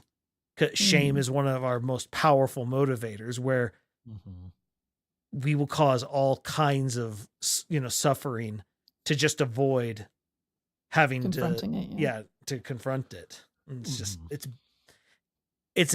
he's more human than he likes to believe himself to be. Yeah. Yeah. And I will say to his credit, in the end, it does exactly as he said it would. It gets Dalinar killed and it gets him killed. Yep. Yeah. That's the thing that's still just mind-blowing. It's like, oh, Brandon vaporized the Stormfather. Yeah. A lot happened near the end. In those words. Yeah. Like he said, it vaporized. Well, and he vaporized the Hoyd temporarily too. So yeah. Hoyd's got some Dawn Shard hacks going on though. So. Yeah. No, he has chemistry hacks going on. More with biology. Ulam. He's got cell cultures ready on Scadrial, apparently, that he's able to regrow from. And Ulam's over here like, oh, so that worked, huh? What happened? Now, without the cell cultures, though, he would have regrown. It's just he wouldn't be able to control it, isn't that? Who knows? Like, I think the cell culture was there to say, I am going to regrow here. I'd have to completely reread it, but I don't know. Yeah, I don't remember. It was a frantic reading at the end for me. So, it was, and frantic things were happening. Oh yeah, so many. I mean, many frantic things. the frantic Hoyd runs into Sigzil and he's just like, hey, you done good. Here, take this. I'm out. Bye. And just run away. Boom.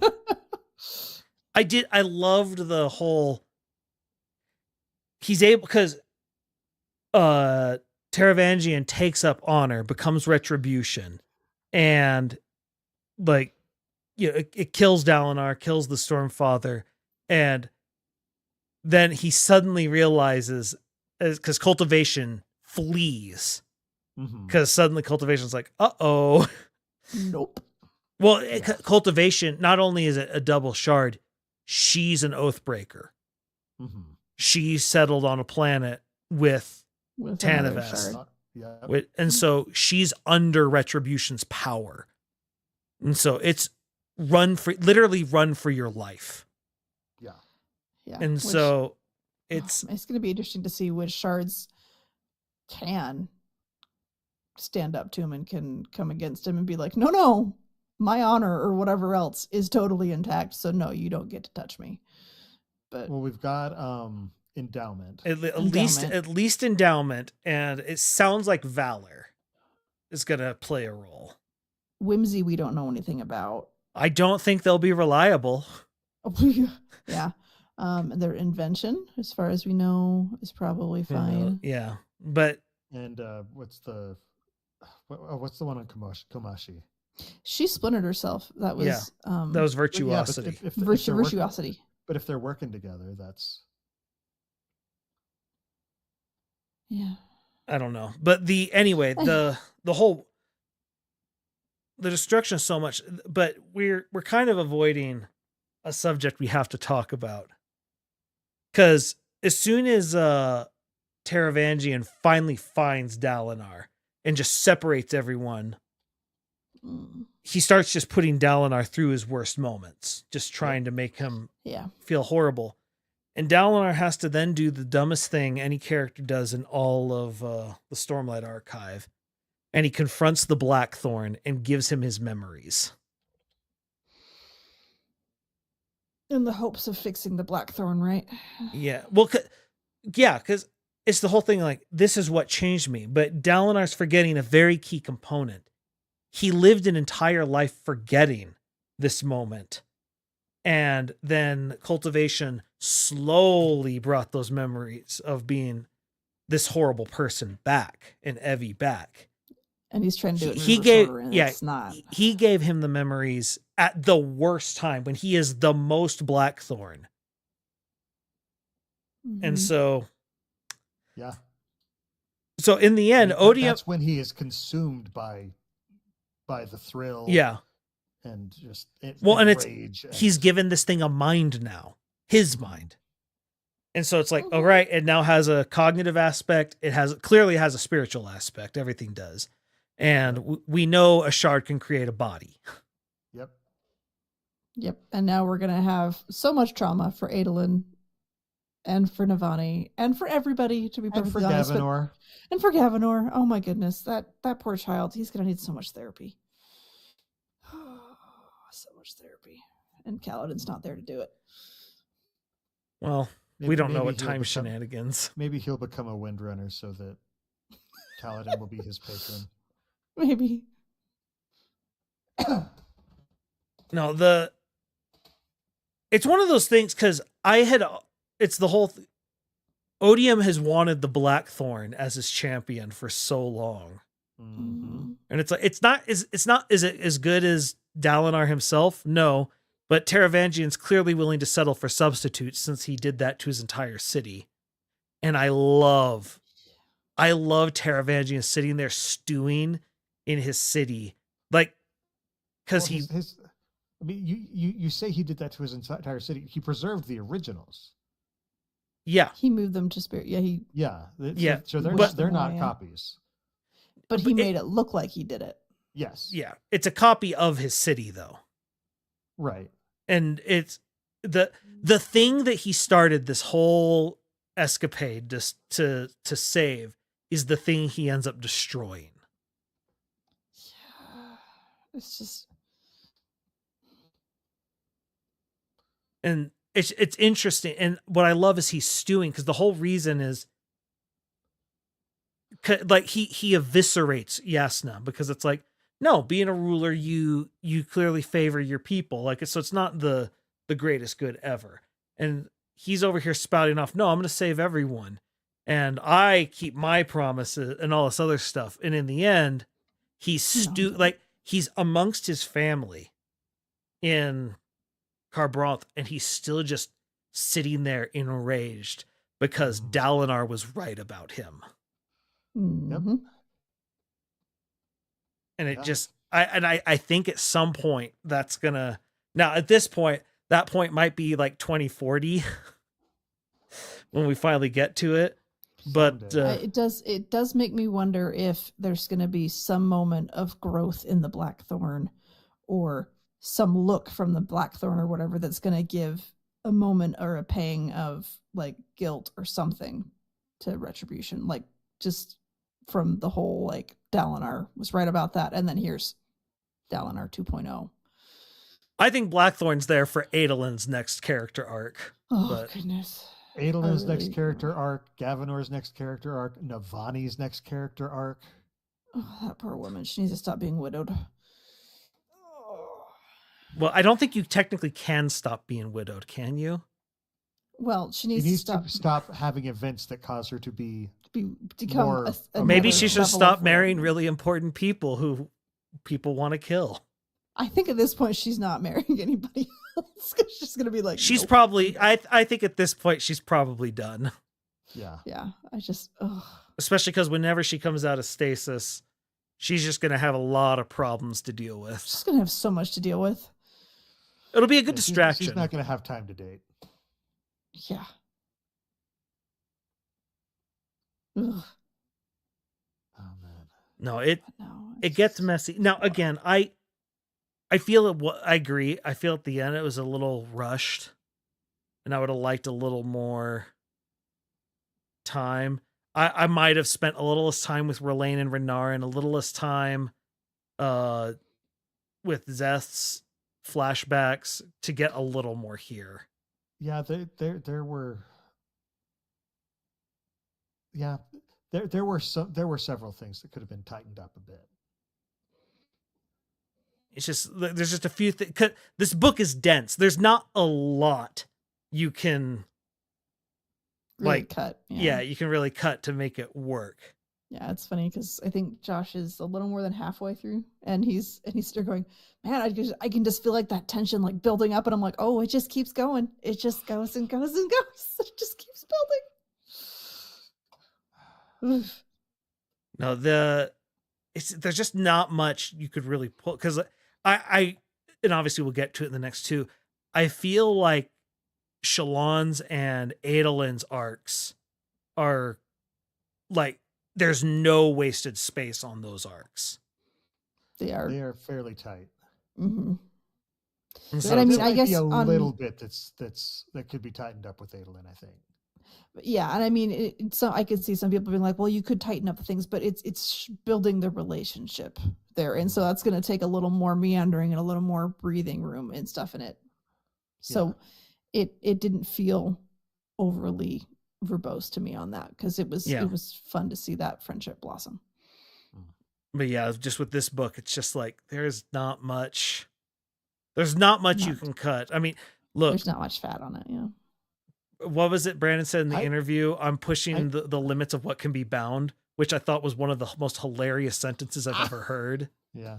I may have cut some of the early stuff just because I felt like it took a long time to get into the major chunks of it, but because of the 10-day structure of it, I think that Brandon kind of felt in a similar way that Elantris is kind of has its own issues, because Brandon was tied to that ABC 1 2 3 1 2 3 1 2 ABC, 3 1 2 3. Yeah. Well, and it's also, if you tighten that first bit, I think the entire book then feels like a Sanderlanche on some level. And maybe he's like, you need to give time to people to kind of ease into it and remember what's going on and go, okay, yeah. Because I mean, there's no guarantee that someone's going to read book 4 and then jump immediately into book 5. I agree. So, I still think that it took a little bit more time than was necessary. Like there were a couple times, I can't think of them off the top of my head, where I felt like Brandon was like, okay, we need to check in with this person for this day. And it's like, honestly, if they're not doing anything this day, check in with them in a couple days. And there were sections where he doesn't check in, like especially with people who are in the spiritual realm. Mm-hmm. Well, and like with it's fair. It's just, I don't know. It's a tough. It's tough to get the pacing. It's a tough balancing act. Mm-hmm. I think the real answer is Brandon needs to invent a different type of paper so that he can put more pages in a book. Or just do the UK thing where you have like part 1, part 2. That's really, he just needed more words, and like you said, pushing the limits of what can be bound. I don't know. So it's just hard. Anyway. But yeah, so do we want to talk about the contest itself? It felt like a little bit of a letdown to me. It was, I wouldn't say a letdown. It did feel rushed. I felt let down by the contest itself. Okay. Like it just, I just needed a little bit, like, because Dalinar's just like, no, I'm not going to fight you. And I understand that's the entire point. I would have liked a little more in the contest of Dalinar trying to figure something out. Yeah. And especially if all we're going to do is then have Taravangian just freeze him and be like, oh, come on, that's right here. Go do. It's just like, it just didn't feel that. It wasn't as interesting as the buildup. The stuff that happens after, great. Like I liked it in concept. I felt like what the events I thought were a good concept. I wasn't a huge fan of the execution. Yeah,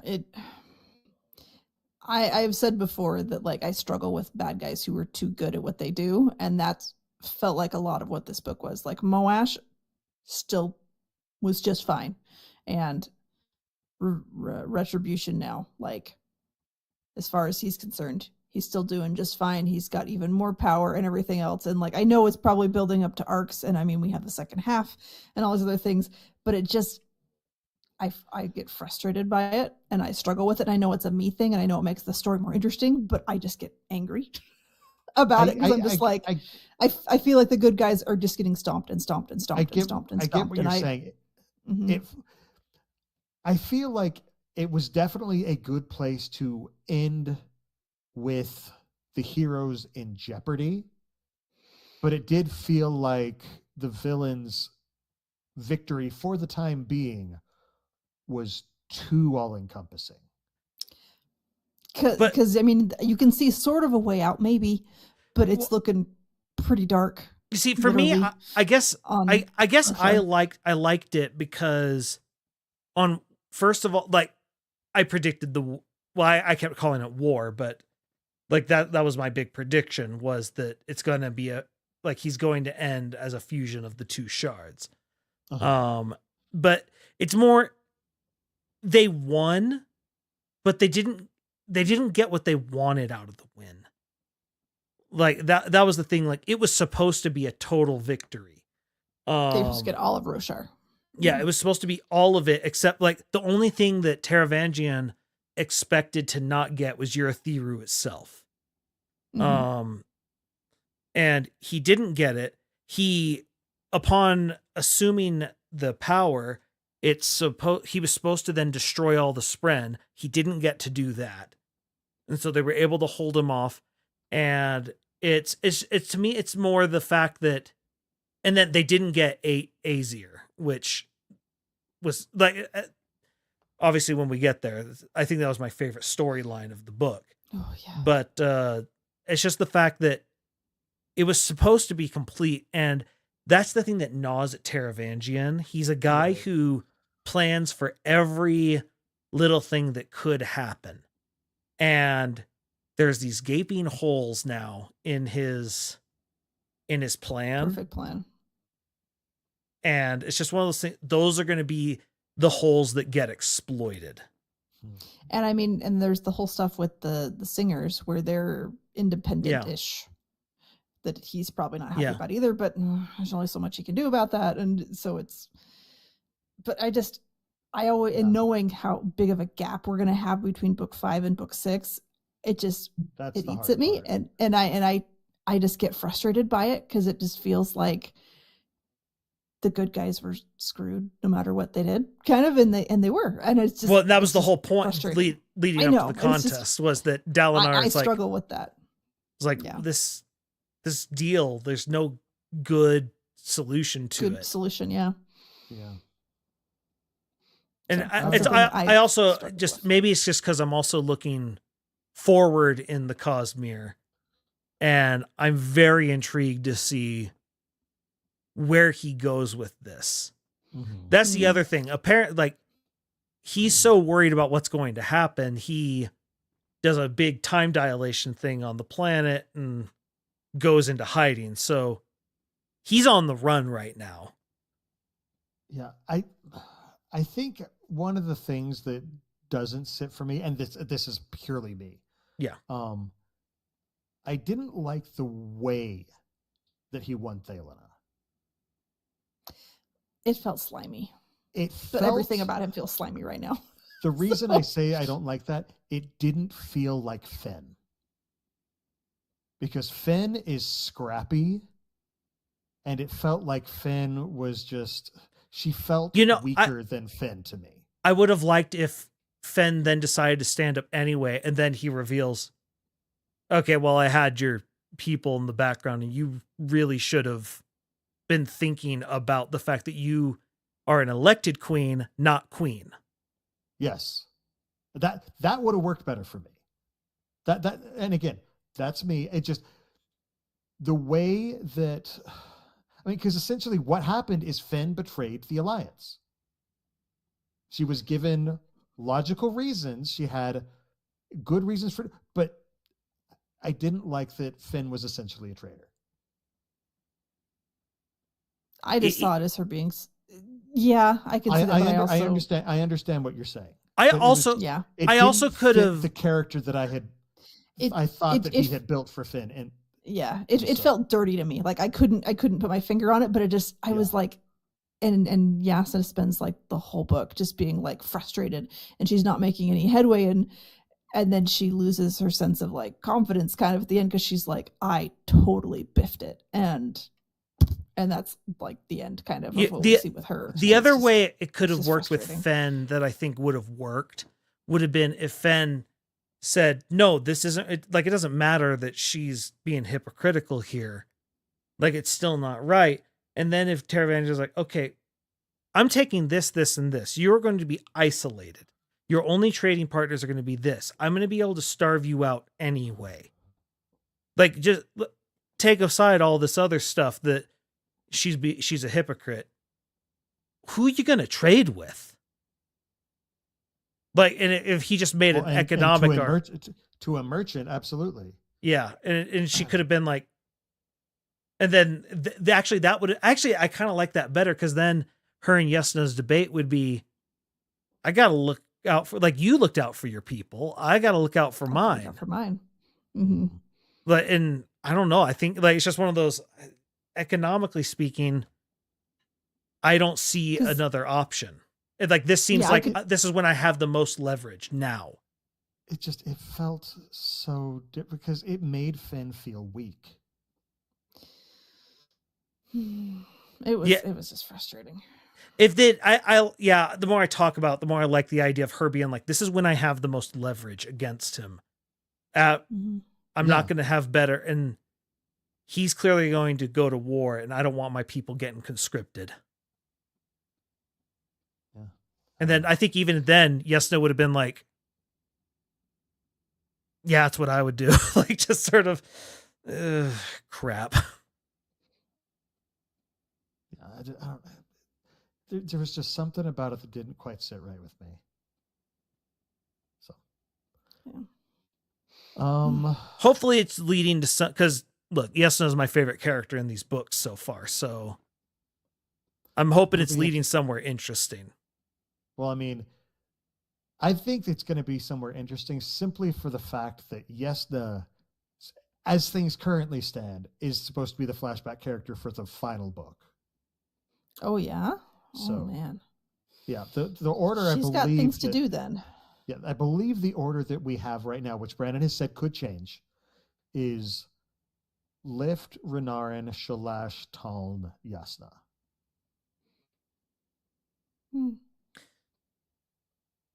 Yeah. My other big question at the end of this, just with what Taravangian leaves, so does Cultivation. I'm wondering what's going on with the Night Mother at this point. The Midnight Mother? No, not the Midnight Mother. The Night Watcher. Night Watcher, thank you. I combined the two characters into one. Well, she's a Spren. She is. And so in theory... she was in danger, but now she's been saved from that because of Kaladin, by the New Oath Pact, yeah.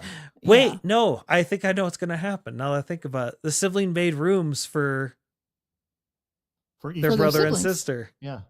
Needs to... I think it's going to be... they get to hang out now. Because there's nowhere else that's safe. Slumber party. Yeah. Slumber party for a few millennia. That's what I meant. That's what I meant. No. I think I'm just frustrated in general because like Roshar's never going to be the same as far as I can tell because of everything that's happened. There's no more high storms, so there's no more high storms. There's only there's all of these big drastic changes that I don't like, and Moash still didn't get his. So I want him to just go away. I know there's probably going to be some big, huge arc that's going to be really cool to watch, but right now I just want. Well, as it stands, Gavinor has now been given 20 years of training, specifically against like shades of his grandfather. So we know he's a really good fighter now, and now is old enough and strong enough to start getting his to go get his revenge. Well, and Gavinor's been talking about wanting to take him down. Oh, and I mean, it would be I don't know if this is going to happen, but it'd be really interesting for Moash to be like, aha! And then there's Gavinor, who's really good at what he does, and there's Kaladin as the Herald going, and just like, no, you don't get to do this anymore. That would be satisfying, but I want it now. Now is when I want it. But I gotta wait. So It's That's the okay. other thing. We'll get book 6 in like 2034. And there'll be a long time gap. That's the thing that'll be interesting is like, because Moash hasn't been taken down by the end of this book, that means Moash has at least a decade of being active ahead of him. ugh. How many more Windrunners is he gonna kill? That's what I don't like. Well, none for a while, Because because they're all in Urithiru, and he away. cannot go Yeah. there. Anyway. It's just fortunate for them that they have, light weavers and else colors in Urithiru and an unlimited source of investiture. Yeah, there, actually, 'cause- Moash can't step foot in Urithiru Oh, I with his know. new eyesight. I know they're safe there, but if Well, no, they but I step mean, out- like, specifically, like, he can't go there. He can't see a thing there because he sees investiture, and that entire town is investiture. So yeah, he's That thing would blaze like a Well, a It's like- poor spook. isn't there a boundary around it now? Like yeah. There's a barrier? physical barrier, but like Yeah. even if that barrier goes away, He can't see. yeah, he can't see a thing with these things on. Because it's like Spook being overwhelmed by, and having to wear the cloth over his face. Well, it's like the same- it's like But on steroids. 80 can't read anything that's written in metal. Yeah, so, that is one giant anyway. spren. It is not going to be useful for him to go in there. I don't think it would be very friendly to him either. Yeah, it doesn't like him. No. Yeah. Okay, well, anything that we need to talk about before we start wrapping up? I'd also be okay with Lift taking out Moash just because she would do it in a hilarious but graceful way, and I would be all for it. So also She's- a good Leads him to candidate. her chicken. She's Yes. she's about to start getting trained by Vasher, so She's gonna get some I'm big s- level up. It's I gonna am be so amazing. excited for her after, like, she's gonna get Yes. some Arya Stark, Mm. full just deadly training. The former urchin who now knows what they're doing. But I hope she keeps her snark still. That'd be great. Anyway, She's training with Vasher. She's not She's going to gonna- lose her star. she's gonna keep the snark. It'll be great. well, because there's anyone who's begging to get snarked at, it's him. Well, and he'll snark back. That's like, It'll just tit for tat. It'll be great. I mean, it's basically his replacement for Nightblood. It's just Mhm. instead of an eldritch puppy, it's just this. Eldritch urchin, orphan. I don't know. Anyway, I mean, in the technical definition of preteen girl. Eldritch, she kind of is. Like, Little she bit. is this unknowable thing of, again, why did cultivation make a radiant that's powered by lifelight? Yep, why not? Still waiting for that shoe to drop. and generates her own lifeline. Yeah. Mhm. She's again, about to be one of the she- most powerful people on the planet. Yep, Yeah. because she has her radiant oaths, but she doesn't have to rely on Starlight. on retribution for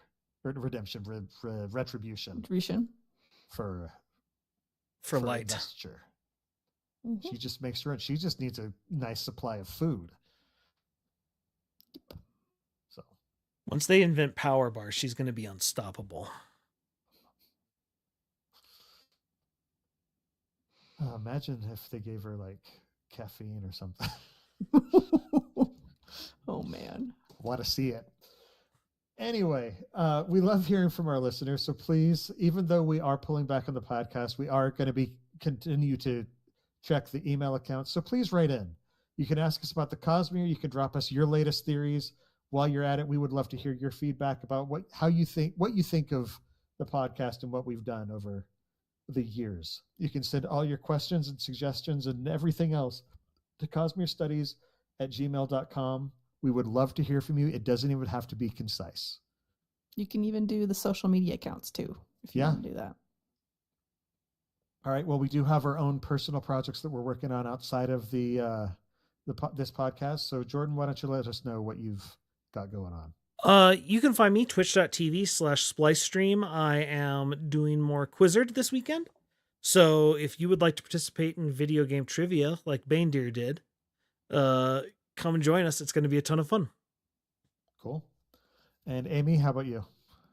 My Facebook is Coincidence Cosplay and Props. My Twitter is @CoincidenceCosp because my name is too long. My Instagram is @coincidence_cosplay. My TikTok is @coincidencecosplay, all one word. And my website is still sad, and it is www.coincidencecosplay.com. I am gonna continue to try and just post all the random stuff that I've done that I have not posted. But my most recent projects, like I mentioned earlier, is adding some HTV, some heat transfer vinyl to 2 different skirts of the different Cosmere world symbols, as well as the Night Radiant ones. So I did film some stuff. I just need to actually like edit things. So yeah, that's me. That you said the Cosmere worlds and the Night Radiant orders. Yeah. Okay. So that one, the Night Radiant one, is a black skirt, and I just did like the other dominant color for all the different Night Radiant orders, and the other one is a red skirt, because I like red. And I tried to find colors that would sort of work for the different worlds. So cool. Yeah. Very cool. The only content I'm really part of helping create at this point, though, is Jordan's other podcast, I Think We Overleveled. Essentially, it's him and a bunch of college buddies just reminiscing, complaining about the good old days of gaming. I'll just basically, trauma bonding over what we went through as 1980s and 90s kids with and just experiencing, not trauma bonding, but you know what I mean. Well, somewhat. I mean, we were definitely trauma bonding over that one level in The Lion King for the Super Nintendo. Yep. So, yeah, it's just a bunch of middle-aged nerds we're geeking out together. Our most recent couple of episodes, a few weeks ago, we talked about the various balls in video game and which one is best, the quality of each of them. I blew Jordan's mind with the existence of a game just called The Ball. Yeah, it wasn't. Yeah, okay. See, that was the exact face I made, Amy. Especially because once you described it, it's just something I really felt like I should have heard about. Exactly. And then last week we talked about all of the Disney licensed games. So the games from all the different eras that are based on Disney properties. Of course, Kingdom Hearts also got mentioned because that's and I have to give Bill full credit for that, because the idea of going to a licensed game topic was completely his. And then I realized that's way too broad, and so we had to narrow that down. Yeah. Anyway, for those of you who want to support the Sandersonian Institute of Cosmere Studies, we are going to be shutting down the Patreon, but we'd still love it if you'd let your friends know about the show. We've got over 180 episodes in the backlog, and those are sticking around. Also, don't forget to subscribe to the podcast, to like and subscribe over on youtube.com/Cosmere Studies, because we are still going to be making episodes from time to time. So if you want to get those alerts, it'd be great. And if you want to toss us a good review wherever you listen to us, we would absolutely love that. Also, please comment in the underneath the videos. Just let us know what you've thought, what your thoughts are, your predictions, all that kind of stuff. We'd love to hear from you.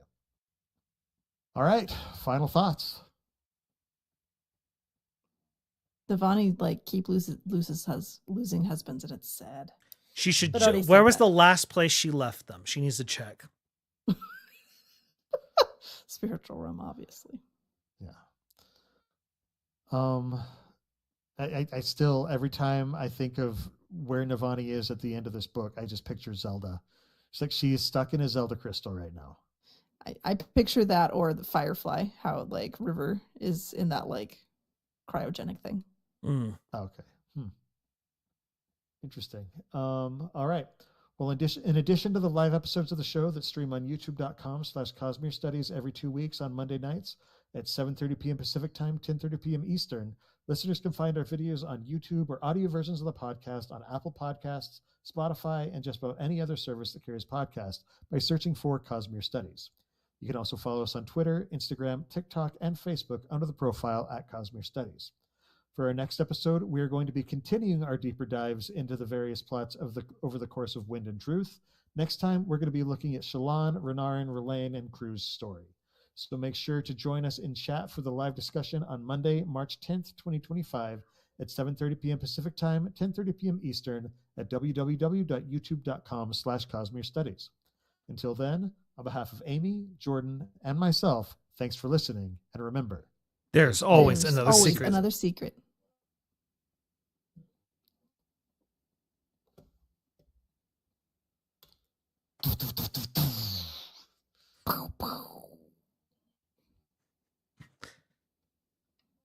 Thank you, chat, for being here.